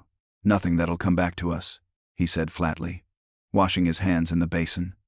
Some men needed reminding to mind their own damn business. Eli's face tightened. You can't solve everything with violence. Silas's voice was a low growl. It's the only language people understand. Clara stood between them, desperate. Please, both of you don't let this tear us apart. Nathan's gone, but if we turn on each other, he still wins. Her words pierced the tension. Silas's shoulders sagged, and Eli turned away, grief etched on his face. The next morning, Clara made a choice. She braided her hair neatly, donned her plainest dress, and walked into town alone. If the people of Cedar Falls wanted a monster, she would show them a woman instead. She went door to door, offering jars of preserves, sewing services, and her help with upcoming harvests. At first, doors slammed in her face, but a few cracked open, wary curiosity replacing scorn. By sunset, she returned to the cabin, exhausted but hopeful. Some listened, she told Eli and Silas. Not everyone will hate us forever.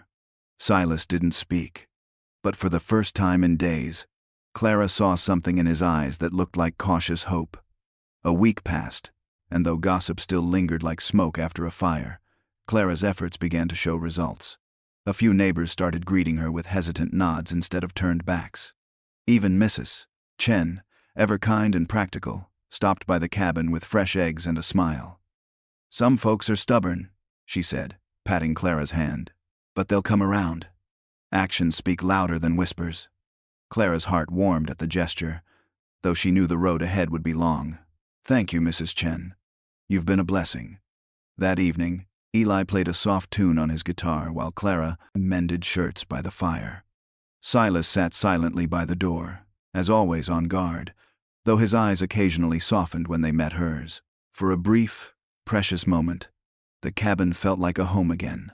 Not a fortress, not a battlefield, just a place of warmth and love. The knock came just after midnight, sharp, urgent.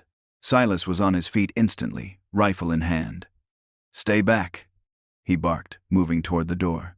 Clara's breath caught as Eli set his guitar aside and joined his brother. Who would come here at this hour?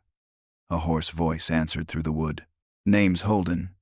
Sheriff Daniels sent me from Mercy's Bend. I've got news. Important news. The mention of Mercy's Bend froze Clara's blood. Memories of Nathan, of courtrooms and whispers, surged back like a tidal wave. Silas cracked the door cautiously, revealing a weary rider covered in trail dust.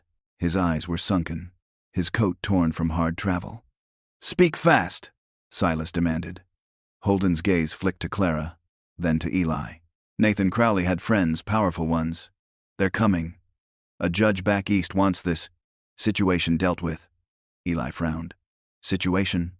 Holden's mouth tightened. The rumors reached Boston. Some wealthy families are calling for Clara's removal. They're claiming she's an immoral influence, saying her presence threatens the territory's stability. Clara staggered back, her sewing needle dropping to the floor. Removal? What does that even mean? Holden's tone was grim. They want you taken back east. Locked away in a sanitarium, maybe. Or forced into annulment. They're calling it protecting public decency. Silas swore violently, fists clenching. Over my dead body. Eli stepped forward, his face pale with fury. This is madness. Clara's done nothing wrong. Holden raised a weary hand. I don't agree with them. That's why I rode here to warn you. Daniels is trying to stall, and the order. But these men have money and reach. It's only a matter of time before someone comes to enforce it. Clara's knees buckled. She sank into a chair, her mind spinning. After everything, even here, they won't let me live. Silas knelt beside her, gripping her trembling hands. They won't touch you, Clara. I'll kill anyone who tries. Eli crouched on her other side, gentler but no less fierce. We'll protect you. Always. Protection isn't enough, Clara whispered, tears streaking her cheeks. We can't just fight every battle that comes. Eventually, there'll be too many. Silas's jaw tightened. Then we leave. Again. Eli shook his head, anguish in his voice. Running won't fix this. We'll just keep running until there's nowhere left to go. Holden shifted uncomfortably. There might be another option. There's a settlement farther west, small, isolated, beyond the reach of judges and politicians. Folks there mind their own business. Clara lifted her head, hope and fear warring in her eyes. Could we truly be safe there? Holden nodded slowly. If you can reach it before the men from Boston arrive, yes. But the journey's dangerous. Rough country, scarce supplies. Silas rose, determination like steel in his voice. Then we start at dawn. I'd rather face mountains and wild rivers than a world that wants to tear Clara from us. The cabin was a whirlwind of movement before dawn. Clara packed what little they owned into burlap sacks, blankets, dried food, and the Bible her mother had given her. Every item felt like a piece of the fragile life they were leaving behind. Eli moved with quiet efficiency, securing ropes, water skins, and tools. His calm demeanor belied the storm raging inside him. Each glance toward Clara was filled with unspoken promises he didn't dare voice. Silas checked and rechecked their weapons, his face carved into grim determination. We travel light, we travel fast, he said. Anything that slows us down stays here. Clara hesitated over a small carved box filled with keepsakes, her grandmother's hairbrush, a ribbon from her wedding dress. Her throat tightened. It's all we have left of before. Silas's voice softened for the first time that morning. Clara, if it weighs you down, it's a target. Leave it. Tears welled in her eyes, but she nodded, setting the box gently on the table. Goodbye, she whispered. Holden lingered near the doorway, restless. If you're smart, you'll leave now. I saw riders in town last night, strangers asking questions. Eli frowned. How much time do we have? A day. Maybe less, Holden replied. Once they realize you're gone, they'll hunt you. Clara's heart pounded. Why are you helping us, Holden? You risked everything to bring this warning. He looked at her, weary and sincere. Daniels saved my life once. I owed him, and no decent person deserves what those men have planned for you. Silas eyed him with suspicion. Or maybe you're leading them to us. Holden bristled. Believe me or don't, McCrae. I'll be heading back to Mercy's Bend after this. Your fight isn't mine. Clara stepped between them, her voice steady. We trust him. Without this warning, we'd have been trapped. Eli gave Silas a meaningful look. Sometimes, trust is the only thing that separates us from the monsters we fight. Silas grunted, unconvinced but silent. As the sun crested the hills, they hitched the horses to a small wagon. The air was crisp, filled with the promise of spring and danger. Clara sat between the brothers on the driver's bench. She clutched Eli's hand with one of hers while her other rested on Silas's thigh, grounding them all. Once we cross the river, Holden explained, riding beside them, there's no turning back. The land beyond is wild. Few settlers. No law. Silas's mouth curved in a dark half-smile. Sounds perfect. Clara shivered. Or deadly. The road wound through dense forest, shadows stretching like grasping fingers. Every crack of a twig sent Silas's hand to his revolver. At midday, they stopped to rest the horses. Clara unpacked a small meal while Eli filled canteens at a nearby stream. We need to pace ourselves, Eli said. If the horses collapse, we won't make it. Silas scanned the tree line. We don't have time for pacing. They're coming. As if summoned by his words, a distant shout echoed through the woods. Holden's face went pale. Riders. Too many to fight. Clara's stomach dropped. They've found us already? Eli grabbed her hand, helping her back into the wagon. We ride. Now. Silas cracked the reins, urging the horses into a desperate gallop. Branches whipped past, tearing at Clara's clothes as the wagon thundered along the narrow path. Behind them, the sound of pounding hooves grew louder. Clara dared a glance back and saw dark figures emerging through the trees, relentless, faceless pursuers. Faster, she screamed, clutching Silas's arm as the wagon hurtled toward the river ahead, where one wrong move could mean salvation or death.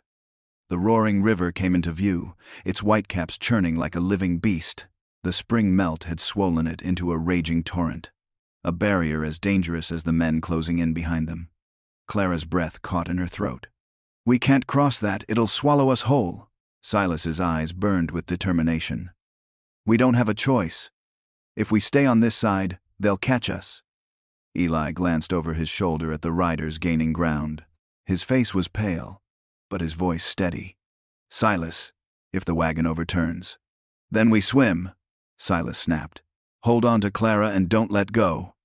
Clara gripped both their hands tightly, tears streaking her cheeks as icy wind whipped around them.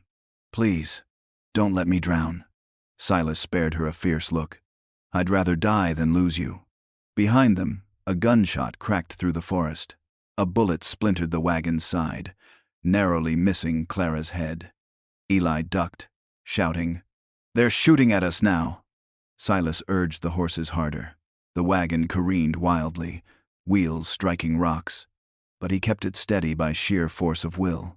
Holden rode up alongside them, his face grim. There's a shallow crossing downstream, but it's risky hidden rocks, strong current. Show us, Silas barked. Holden veered sharply to the right, leading them along a narrow path that hugged the riverbank. Branches clawed at Clara's arms and face, leaving scratches that burned. The roar of the river grew deafening as they approached a small break in the bank where the water frothed over submerged boulders. Holden pointed. There! It's now or never! Silas drew a deep breath, jaw tight. Eli, hold Clara steady. Silas, Eli began. But there was no time for argument. With a guttural shout, Silas drove the horses straight into the torrent. The icy water surged over the wagon wheels instantly, threatening to sweep them away. Clara screamed as the current yanked at her legs. Eli wrapped both arms around her, anchoring her against the violent sway. A rider attempted to follow but was thrown from his horse, vanishing beneath the foaming water. His scream was lost to the river's fury. The wagon jolted violently as one wheel struck a hidden rock. Clara's head snapped back, stars exploding behind her eyes. We're tipping, Eli shouted, his voice nearly drowned by the river's roar. Silas leaned his full weight to the left, muscles straining. Not today, damn it. Inch by inch, the wagon fought its way across. The horses, wild-eyed and terrified, surged forward with one final burst of strength. With a shuddering lurch, they reached at the far bank, collapsing in a heap of mud and exhaustion. Clara sobbed into Eli's chest, clinging to him with all her strength. We made it. We're alive. Silas jumped down, splashing into the shallows to steady the wagon and check the horses. His chest heaved, his eyes scanning for any sign of pursuit. On the opposite bank, the riders reined in, unwilling to brave the deadly current. Their shouts of frustration were drowned by the river's roar. Silas's lips curled into a grim, victorious smile. They won't follow. Not today. But Clara, trembling and soaked to the bone, couldn't shake the dread in her heart. If they couldn't cross, they'll just wait. This isn't over. The far side of the river was silent, save for the ragged breathing of horses and the tremble of exhausted bodies. Mist clung to the surface of the water like a ghostly shroud, hiding the furious men stranded on the opposite bank. Clara sat slumped against the wagon wheel, her dress plastered to her skin, teeth chattering uncontrollably. She could still feel the river's icy fingers dragging at her, trying to pull her under. Eli knelt beside her, wrapping a blanket around her shoulders. You're safe now, he murmured, rubbing her arms briskly to restore warmth. We're safe. She clutched his hand tightly. Safe. For now, she whispered. But for how long? Silas paced the bank, scanning the tree line with his rifle. His wet hair clung to his face, and his clothes dripped with river water, but his movements were sharp and restless. They'll try to find another crossing, he said. We need to move before they circle around. Clara's voice wavered. The horses can't take much more. Neither can we. Silas stopped pacing and looked down at her. His expression softened, though his tone remained firm. Clara, if we stop, we die. You know that. Eli rose, standing protectively beside Clara. We need rest, Silas. You can't fight exhaustion forever. Silas's jaw clenched. For a moment, Clara feared he'd lash out, but instead, he exhaled slowly and nodded once. 1 hour, no more. They made camp beneath a stand of pine trees. Eli started a small fire while Silas set traps and scouted the area, never allowing himself to relax.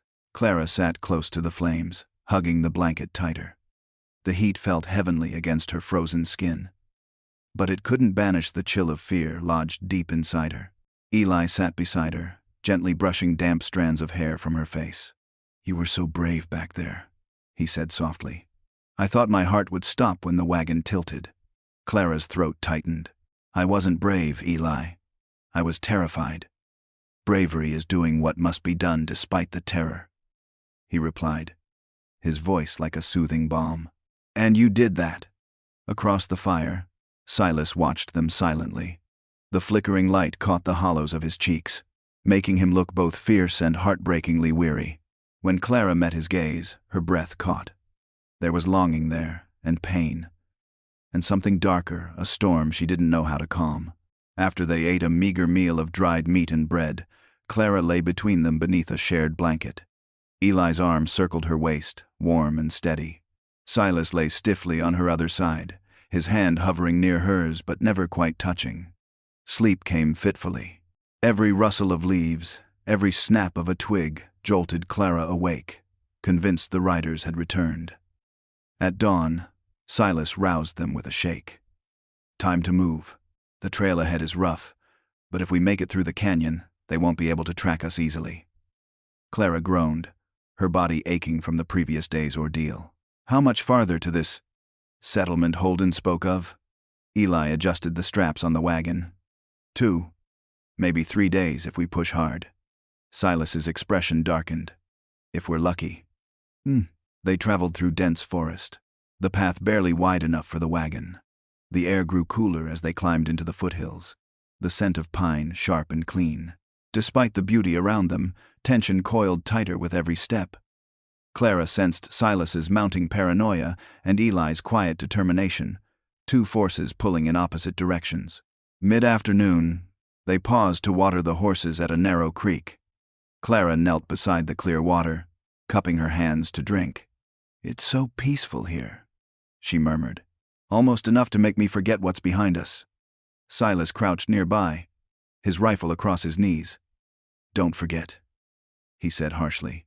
Peace is just the silence before another storm. Eli shot him a reproachful look.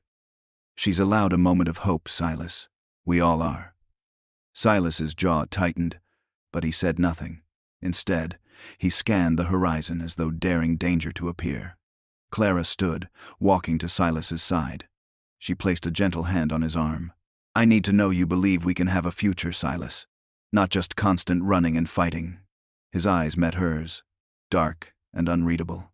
I believe, he said finally, voice rough. But believing doesn't mean it'll be easy. Or safe. By mid-morning, the trail narrowed into a jagged canyon, carved by centuries of rushing water. Sheer cliffs rose on either side, towering walls of red stone that seemed to close in with every step. Clara stared upward, awe and unease battling in her chest. It's beautiful, she whispered, but it feels like we're walking into a trap. Silas's eyes scanned the ridges above. That's because we are. If anyone's following, this is where they'll strike. Eli urged the horses forward, his voice calm despite the tension. We'll move quickly and quietly. If we stay alert, we'll make it through. The wagon wheels ground over loose gravel, echoing through the canyon like gunshots. Each creak and rattle made Clara's heart pound faster. Silas rode slightly ahead, rifle across his saddle. His posture was rigid, every muscle coiled like a spring ready to snap. "Silas," Clara called softly. "You're making me more nervous than the canyon itself." He didn't look back. Good. Fear keeps you alive. The path twisted sharply, forcing them to slow. Clara reached for Eli's hand, her palm slick with sweat. "What if we're being watched right now?" Eli gave her a steady, reassuring squeeze. "Then we'll face it together. We always have." For a brief moment, Clara allowed herself to believe him. The three of them, bound by love, forged in fire, felt unbreakable. Then a rock tumbled down from above, striking the ground inches from the horse's hooves. Silas's head snapped up. "Move!" he barked. "Ambush!" Gunfire erupted from the cliffs. Bullets ricocheted off stone, sending shards flying like deadly shrapnel. Clara screamed, ducking as Eli shielded her with his body. "Down, Clara!" he shouted. Silas fired back, his shots precise and deadly. One attacker toppled from the ridge, landing with a sickening thud beside the wagon. "Keep the horses steady," Silas yelled. Eli grabbed the reins, guiding the panicked animals forward while Clara clung desperately to the side of the wagon. More gunfire, more echoes. The canyon became a hellish maze of sound and smoke. Silas rode ahead, drawing the attackers' fire. His dark figure moved like a phantom, a blur of rage and skill. Clara's vision blurred with tears. Every moment felt like it could be the last. "Please, God," she prayed under her breath. "Don't take them from me." The wagon rounded a bend, revealing a fallen tree blocking the path. Eli's face went white. "We'll never clear it in time." "We don't stop," Silas roared, galloping back toward them. "We go over." Eli's voice cracked. "The wagon will break apart." Clara grabbed Eli's arm, desperation in her eyes. "We have to try. If we stop, they'll slaughter us."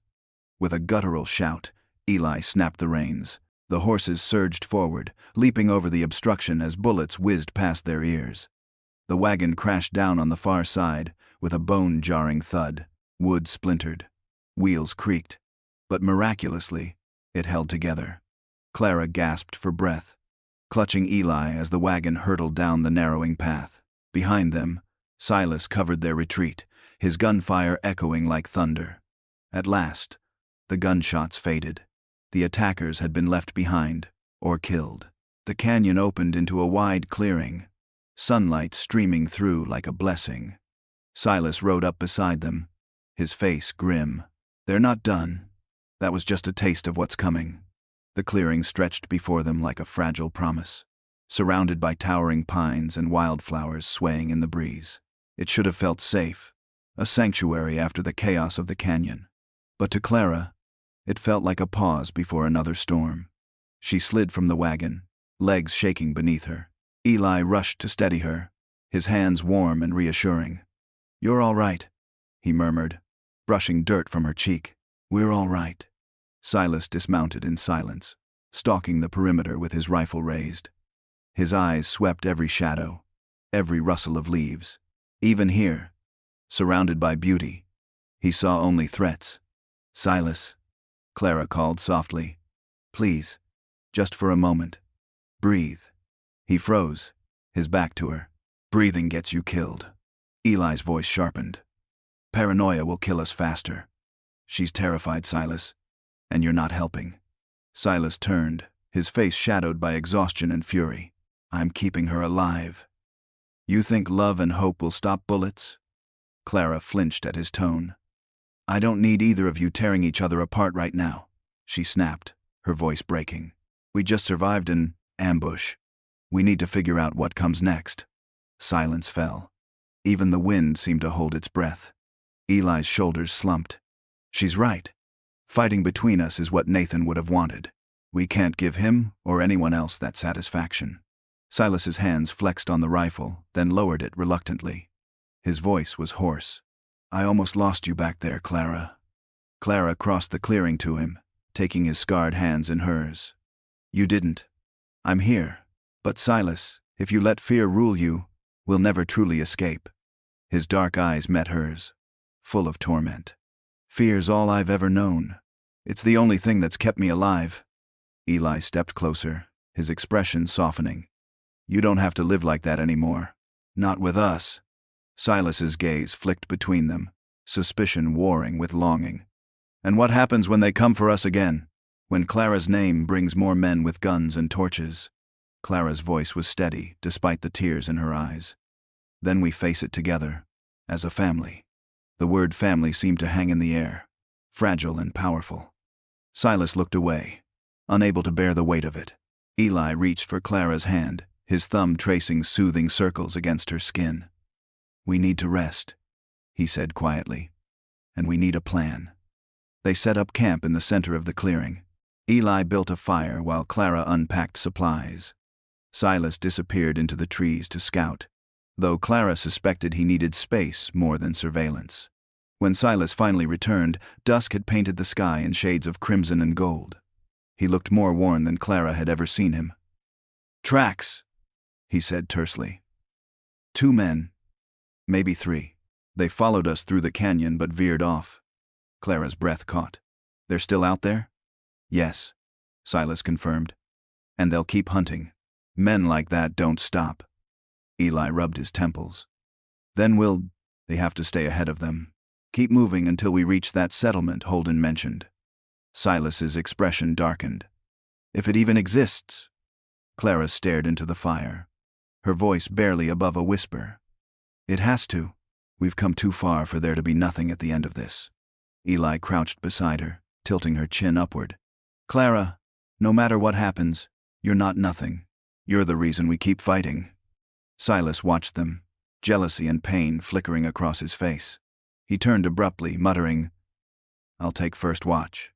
Clara rose, following him into the shadows. Silas, don't shut me out. He stopped but didn't turn. If I let you in, Clara, you'll see how broken I really am. And I don't know if you'll stay. Clara's chest ached at Silas's words. She stepped closer, her hands trembling as she reached for him.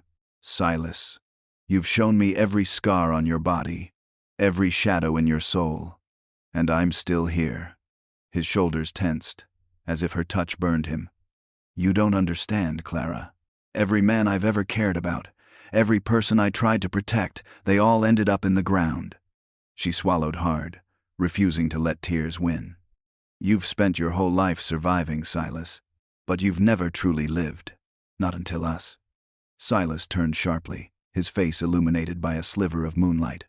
His dark eyes were raw, almost pleading. If you stay with me, I'll drag you into the same darkness. You'll hate me for it. Clara cupped his face, forcing him to meet her gaze. The only thing I could ever hate is losing you. For a heartbeat, the world stilled. Even the wind seemed to pause. Silas's breath came ragged, his walls crumbling. Clara, he rasped, her name half prayer, half curse.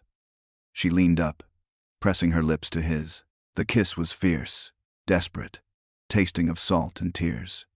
It wasn't just love, it was a vow, a refusal to let fear dictate their future. Silas groaned, clutching her as if she were the only thing anchoring him to this earth. His trembling matched hers, 2 souls barely holding together.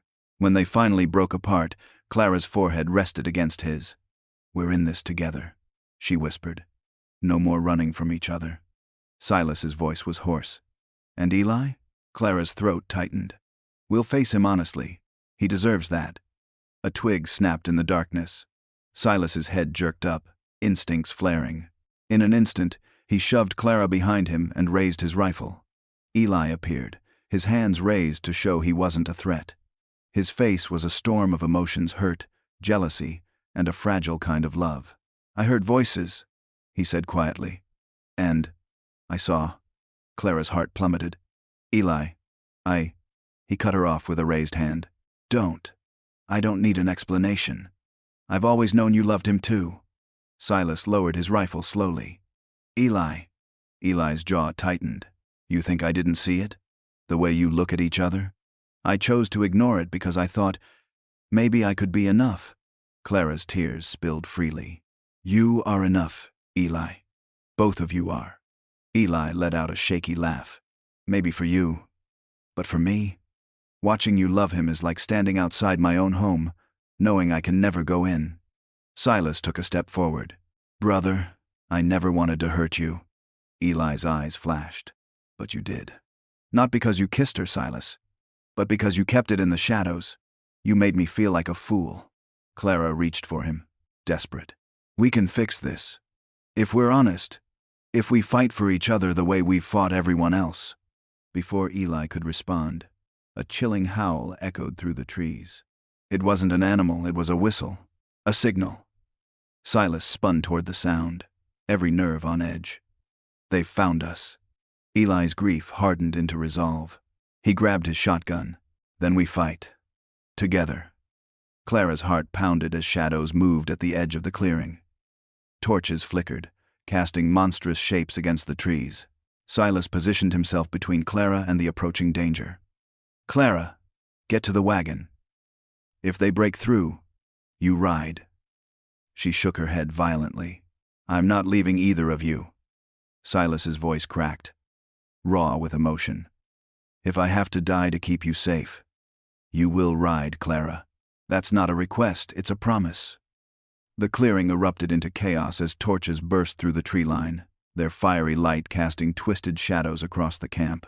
The smell of smoke mixed with pine and gunpowder, turning the peaceful meadow into a war zone.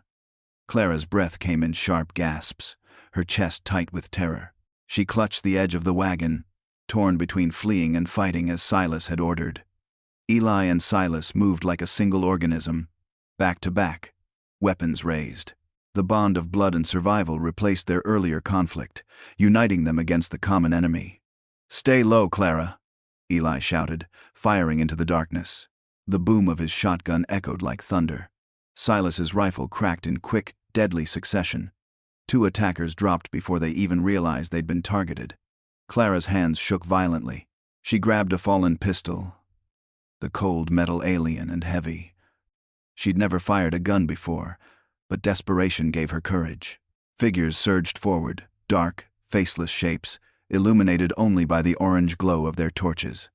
Shouts of rage and pain filled the air. Push them back, Silas roared, his voice cutting through the din like a battle cry. Eli's face was streaked with sweat and soot.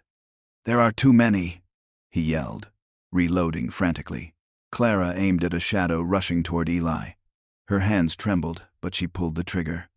The gun kicked hard, nearly knocking her down.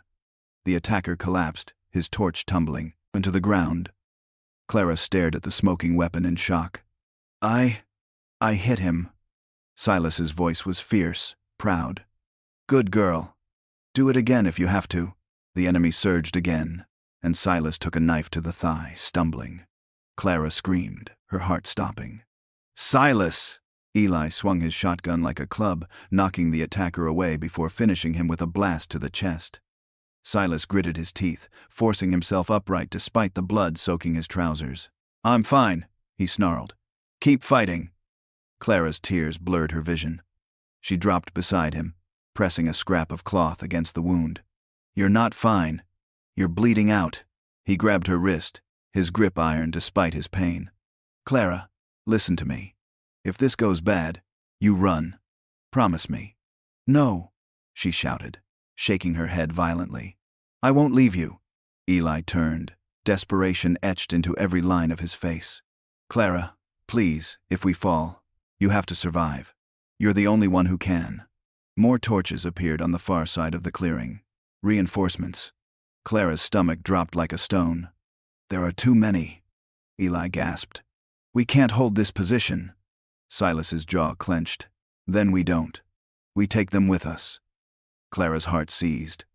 What are you saying? Silas's eyes burned with determination. There's a keg of powder in the wagon. If we can draw them in close enough, we blow it. End this. Eli froze, horror dawning. Silas, that would kill you too. Better me than Clara, Silas said, voice unyielding. Better one death than all of us. Clara's scream ripped through the clearing. No, I won't let you. Bullets whizzed past as the attackers closed in. Clara clutched Silas's bloodied shirt, sobbing. There has to be another way. Eli's hands shook as he reloaded. Silas, think. If you die, what happens to Clara? To me? Silas's gaze softened for just a heartbeat as he looked at them both. You live. That's all that matters. Clara's mind whirled, her breath coming in ragged gasps. The roar of the fight faded beneath the pounding of her heart. She saw Silas bleeding, determined, ready to throw his life away, and Eli, torn between love and desperation. No more running, no more loss. Something fierce ignited inside her, stronger than fear. You're not doing this, she shouted, her voice slicing through the chaos. She seized the pistol from the ground and pointed it not at the attackers, but at the powder keg in the wagon. Silas froze, disbelief flashing across his face. Clara, what are you doing? Eli's eyes went wide. Clara, don't. Clara's hands trembled, but her aim was steady. You think I'll let you die for me, Silas McCrae? If anyone pulls this trigger, it'll be me. Silas's face crumpled, pain deeper than any wound. No, Clara, please. The attackers hesitated, confused by the strange tableau. Their leader barked a laugh. The woman's gone mad. She won't do it. Clara's gaze burned like wildfire. Try me. A ripple of uncertainty passed through the enemy ranks. Even hardened killers recognized the resolve of someone with nothing left to lose. Eli's voice was raw. Clara, don't make me live in a world without you. She swallowed hard, her heart breaking. Then fight, Eli. Fight for me. For all of us. Silas staggered forward, his hand outstretched. Clara, you're my whole damn life. If you die, I won't have anything left. Clara's tears mingled with rain as storm clouds burst overhead, drenching the clearing. Then stay alive. That's how you prove your love. A flash of lightning illuminated the enemy leader, sneering as he raised his weapon. She's bluffing. Clara squeezed the trigger. The shot struck a small barrel near the wagon, exploding in a violent burst of fire and smoke. The explosion wasn't enough to kill them, but it sent a clear message. She wasn't bluffing. Retreat! One of the attackers screamed, fear overtaking their bloodlust. In a chaotic rush, they fled into the trees, leaving behind their wounded and their torches extinguished by the downpour. Clara collapsed to her knees, the pistol slipping from her grasp. Her whole body shook violently, both from the adrenaline crash and the enormity of what she'd done. Eli was at her side in an instant, wrapping her in his arms. Clara, you saved us. You saved everyone. Silas stumbled toward her, blood streaming down his leg, his face a mixture of awe and anguish. You were ready to die. She looked up at him, her voice breaking. I was ready to live, Silas. To stop letting fear decide who dies and who survives. Silas fell to his knees beside her, pulling both Clara and Eli into a rough embrace. I'm so damn proud of you, he whispered, his voice hoarse with emotion. The three of them clung together as the rain poured down, washing away the blood and smoke, baptizing them in survival. We need to move, Eli said finally, though his voice trembled. There may be more of them. Clara nodded, forcing herself to stand. Her legs wobbled, but determination steadied her. We'll make it to the settlement. After tonight, we have to. Silas groaned as Eli supported him back to the wagon. I'm not slowing you down. Clara climbed onto the driver's bench, her eyes blazing with a new kind of fire. None of us are slowing down. Not anymore. As they rolled away from the smoking battlefield, Clara looked back one last time. The clearing lay silent, a graveyard of broken torches and shattered dreams. She swore silently that this would be the last place they ever fought for their right to love freely. Dawn crept slowly over the horizon, pale light filtering through mist and smoke. The clearing they had fled seemed like a nightmare left and behind, but the memory clung to Clara's skin like cold rain. She sat on the driver's bench, reins in hand, guiding the horses along a rough, rocky trail. Behind her, Eli supported Silas, who lay pale and feverish in the wagon bed. He's burning up, Eli said, worry etched deep into his face. The wound's worse than I thought. Clara's hands tightened on the reins. We can't stop. If those men regroup, they'll follow us. Silas stirred, his voice rough. Don't stop. For me. Clara turned, tears welling.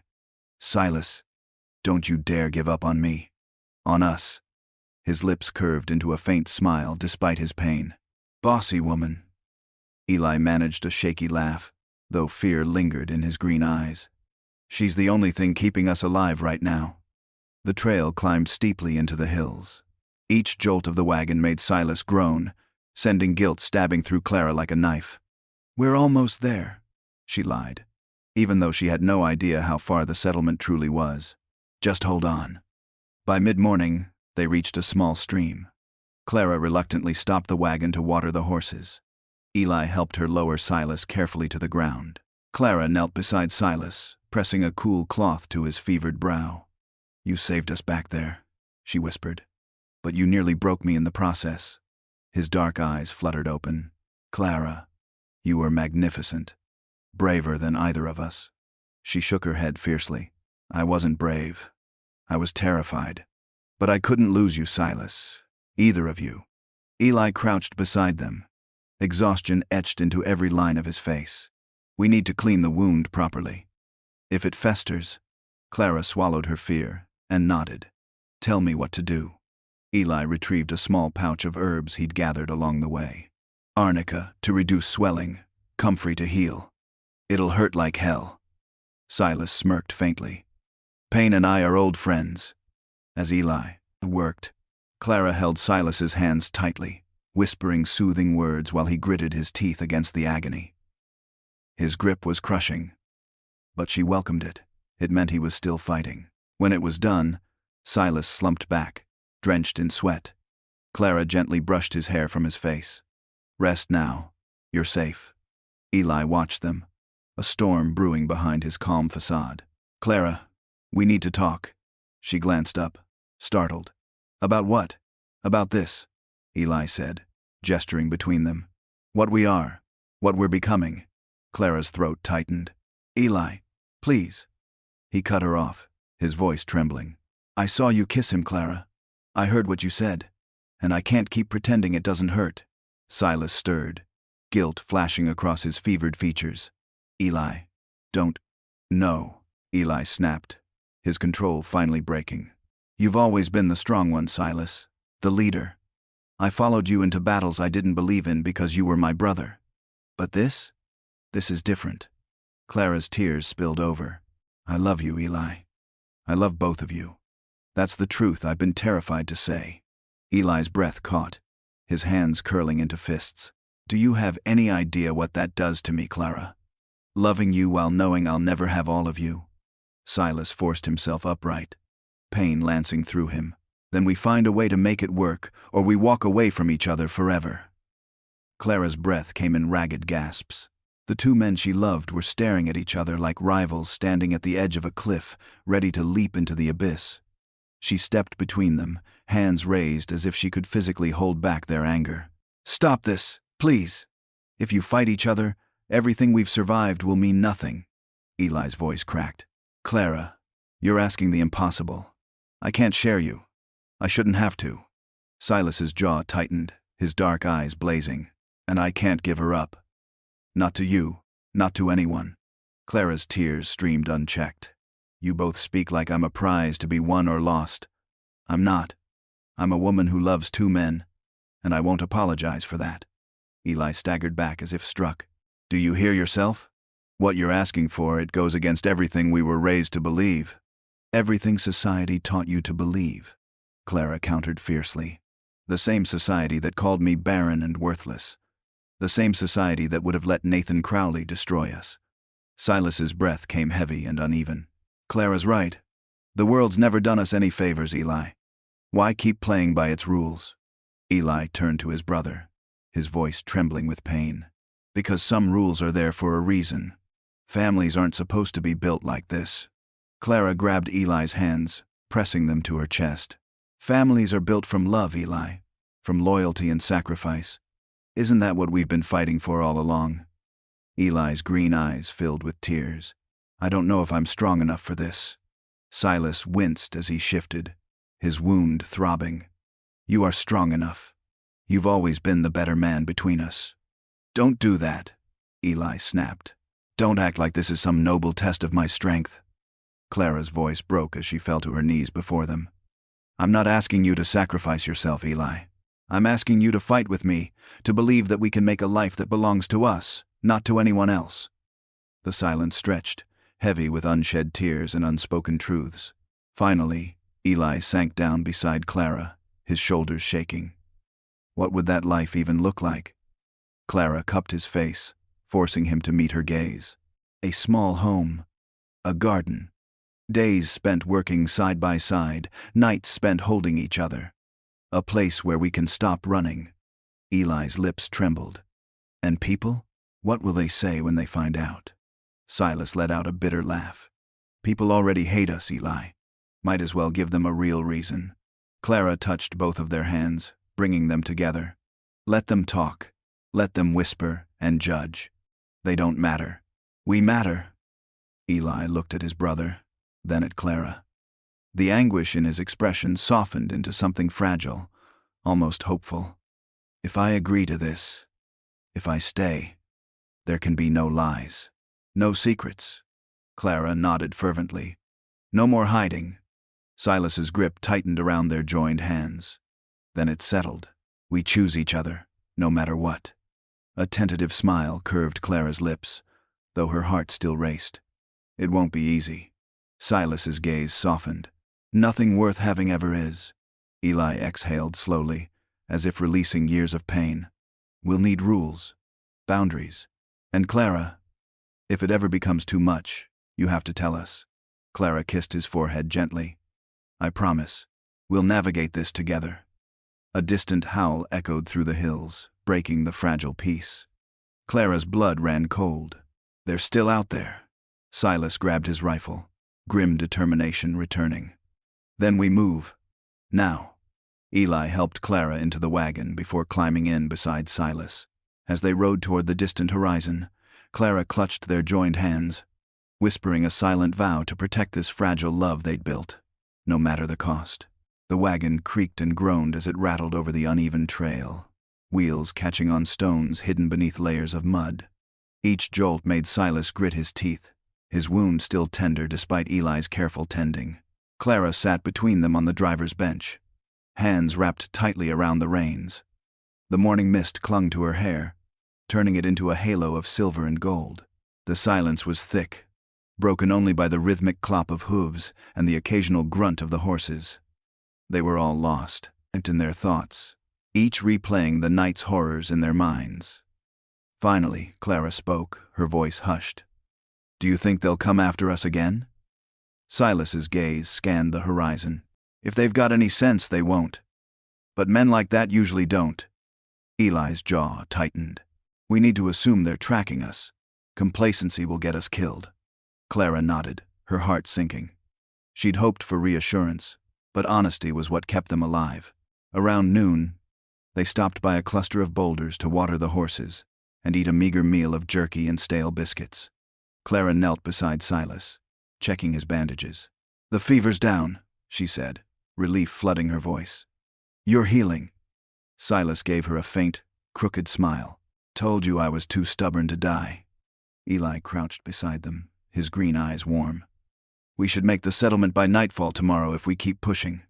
Clara's heart fluttered. And what if they don't welcome us? Silas's expression hardened. Then we make our own welcome. Eli shook his head. We don't want to start trouble the moment we arrive.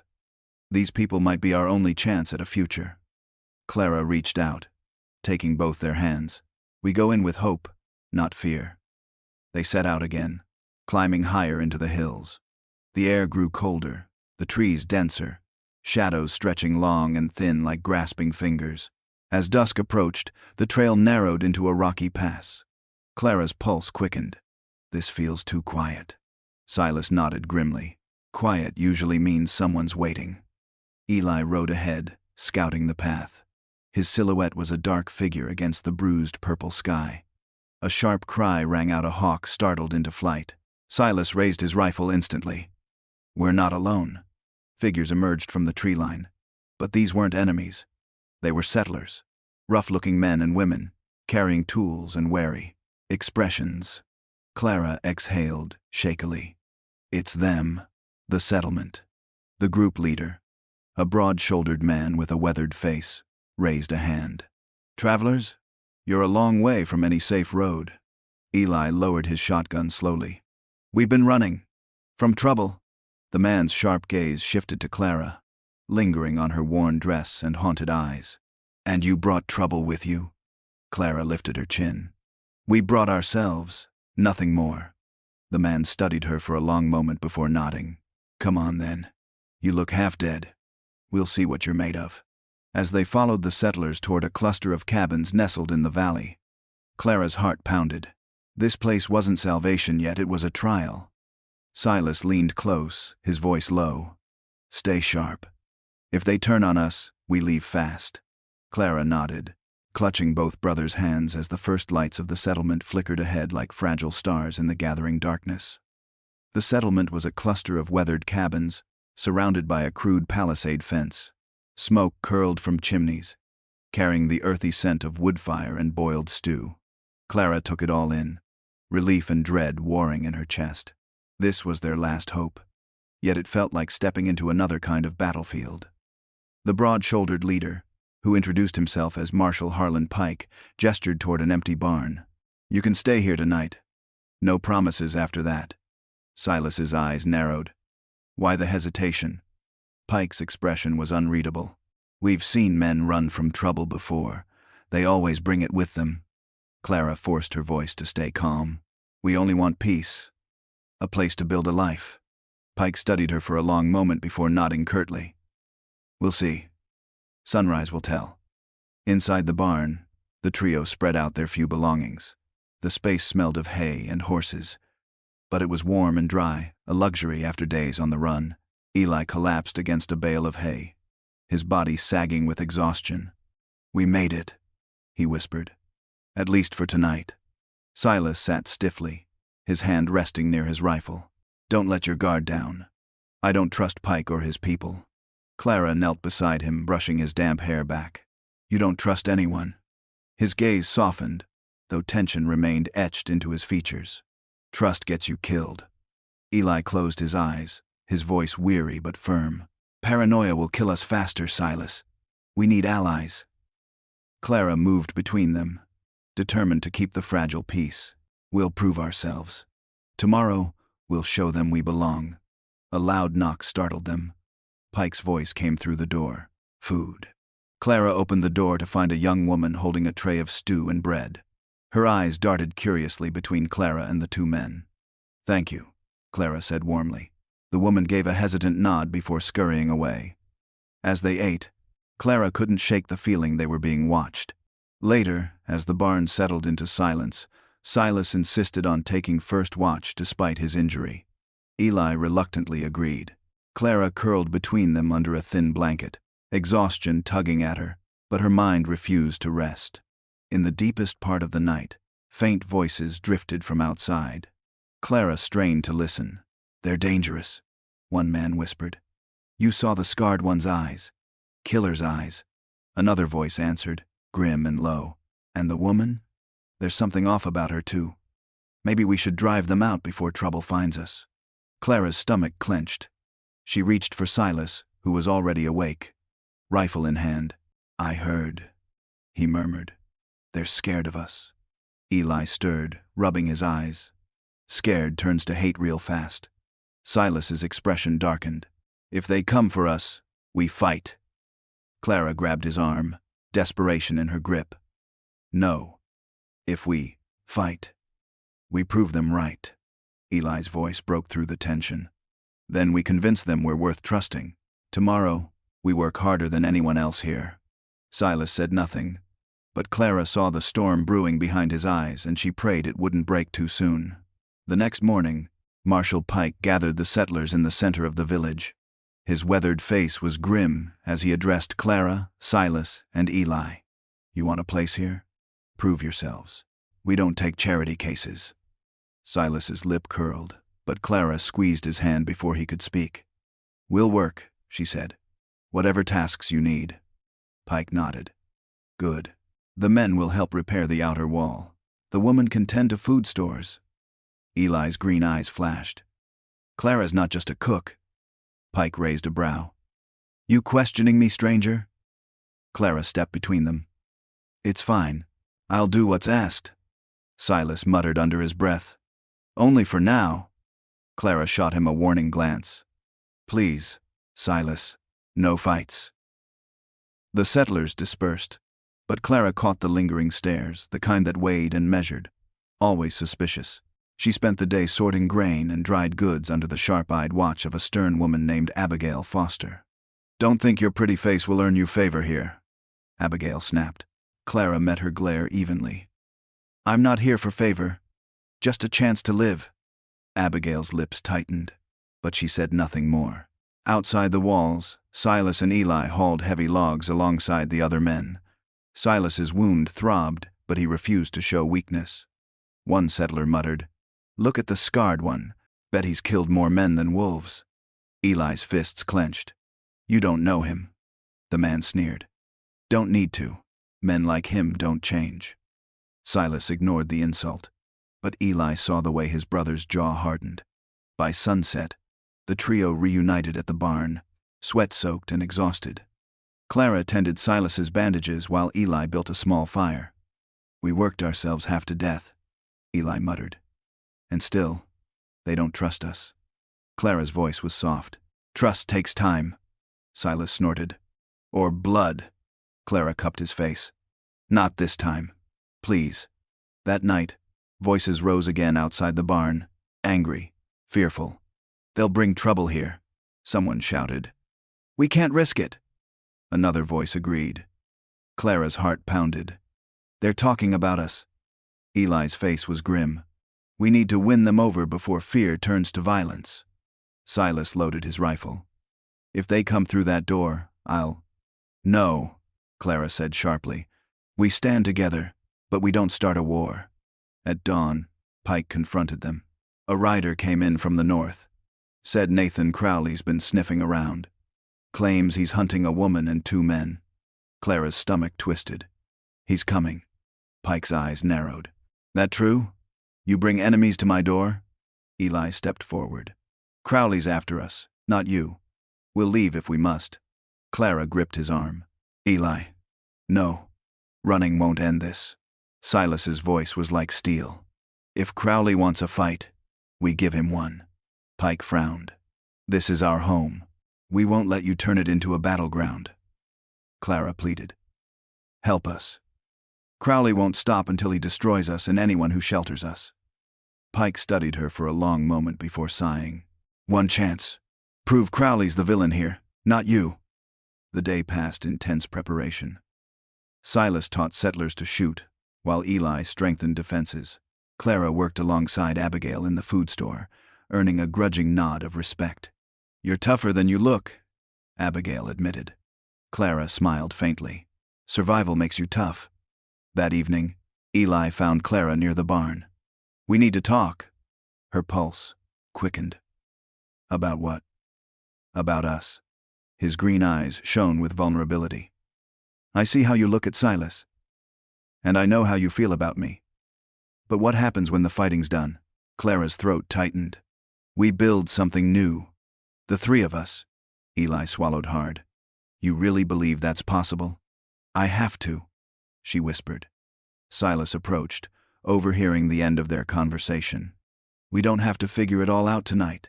Just survive tomorrow. Clara reached for both their hands. Together. The next morning dawned gray and cold. A scout burst through the gates, breathless. Riders! Coming fast! Pike rallied the settlers. Positions! Defend your homes! Clara's heart raced as she grabbed a pistol. Eli kissed her forehead. Stay behind me. Silas checked his rifle, his face carved from stone. Crowley's mine. Hoofbeats thundered as Crowley's men appeared, their torches blazing like fiery serpents. Nathan Crowley rode at the front, his sneer cruel and triumphant. Hand over the woman and the brothers, he bellowed. Do it, and we'll spare the rest of you. Pike shouted back. We don't bow to tyrants. Gunfire erupted, shattering the dawn. Settlers fought fiercely, but Crowley's men were seasoned killers. Eli fired beside Silas, their movements perfectly synchronized. Clara reloaded shakily, forcing herself to aim true. Crowley's voice rang out over the chaos. "Clara, your men can't save you forever." Rage surged through Clara. "I don't need saving," she shouted, firing at his horse. The animal reared, throwing Crowley to the ground. Silas saw his chance. "Eli, cover me!" He charged through the melee, tackling Crowley with bone-crushing force. The two men grappled in the mud, fists and fury flying. "You ruined my life," Crowley spat. Silas snarled. "You ruined hers." Crowley drew a hidden knife, slashing Silas's arm. Clara screamed, racing toward them. Eli fired to clear her path. "Go!" Clara grabbed a fallen rifle, aiming at Crowley. "Don't, Clara!" Silas gasped. "If you kill him, you'll carry it forever." Crowley sneered. "She hasn't got the nerve." Clara's voice shook but held firm. "I don't need nerve. I need love, and you'll never understand that." She fired, not at Crowley, but at the ground near his feet, forcing him backward into Pike's waiting arms. Pike clubbed Crowley unconscious. "We'll see him hang." Crowley's men, leaderless, fled into the trees. The battlefield fell silent except for ragged breathing and the moans of the wounded. Clara dropped the rifle, trembling violently. Eli caught her, holding her close. "It's over." Silas staggered to them, bloodied but alive. "No. It's beginning." Pike approached, respect in his eyes. "You three saved this place today. You've earned your place here." Clara's heart swelled. "Thank you." Abigail appeared, offering Clara a clean cloth. "Guess you're tougher than even I thought."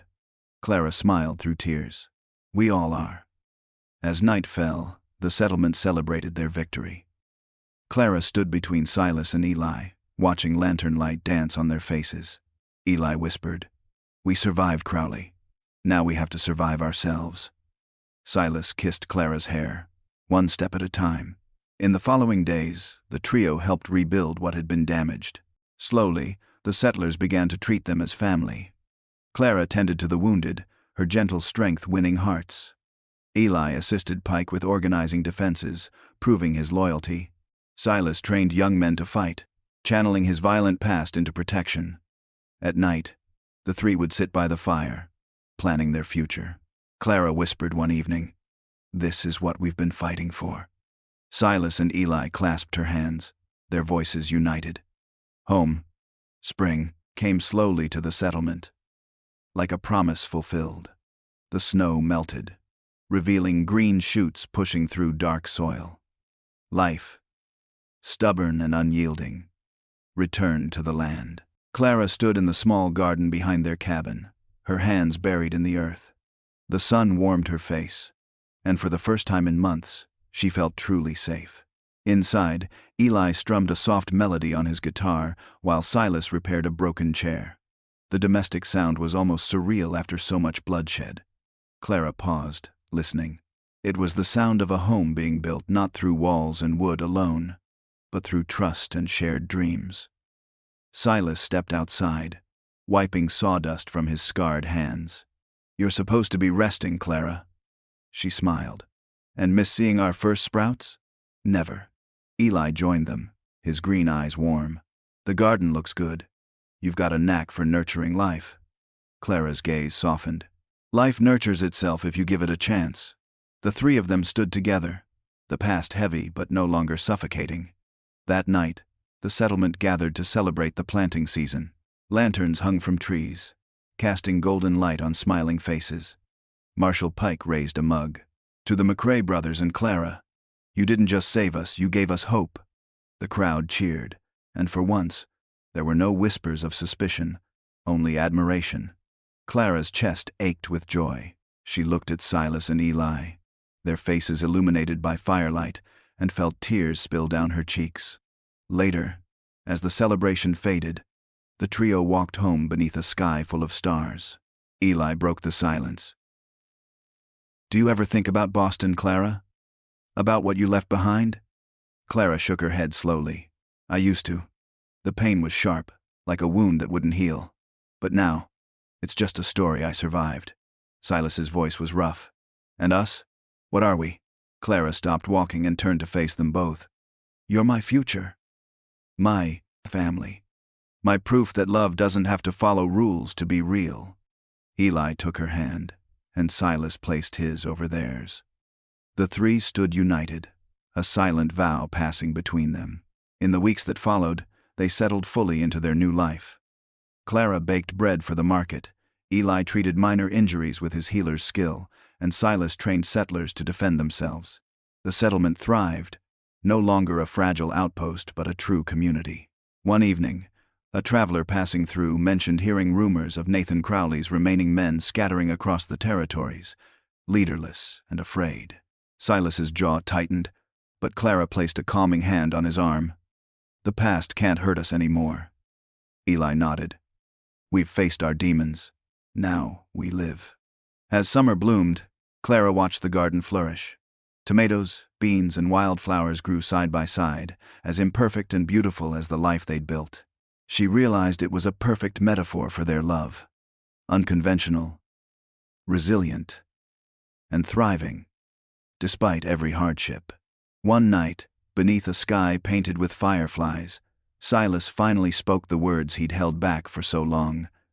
Clara, I love you, with every broken piece of me. Eli added softly. And I love you too, always. Clara's heart overflowed. I love you both. Not halves of a whole, but two souls who make me more than I ever thought I could be. They kissed beneath the stars, a promise of forever sealed with tenderness and passion.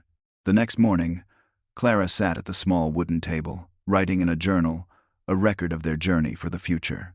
Her words flowed easily. Once, I believed my worth was measured by what I could give to others. A husband, a child, a proper home. I was wrong. Worth isn't given. It's claimed. We claimed ours in blood and dust, in defiance of every rule that said our love was impossible. She paused, gazing out the window where Silas and Eli worked side by side, laughter echoing through the air. I am Clara Whitmore no longer. I am Clara of this place, of these people, of these two men who saw me when the world turned away. We are not conventional. We are not proper. But we are real, and that is enough. Closing the journal, Clara rose and stepped outside into the sunlight. Silas wrapped an arm around her waist, while Eli took her hand. Together, they faced the horizon, a wide, wild future waiting to be claimed. Clara whispered, her voice fierce and full of joy. We've come so far. Now let's live. And beneath the endless sky, three hearts beat as one, their love as untamed and eternal as the frontier itself.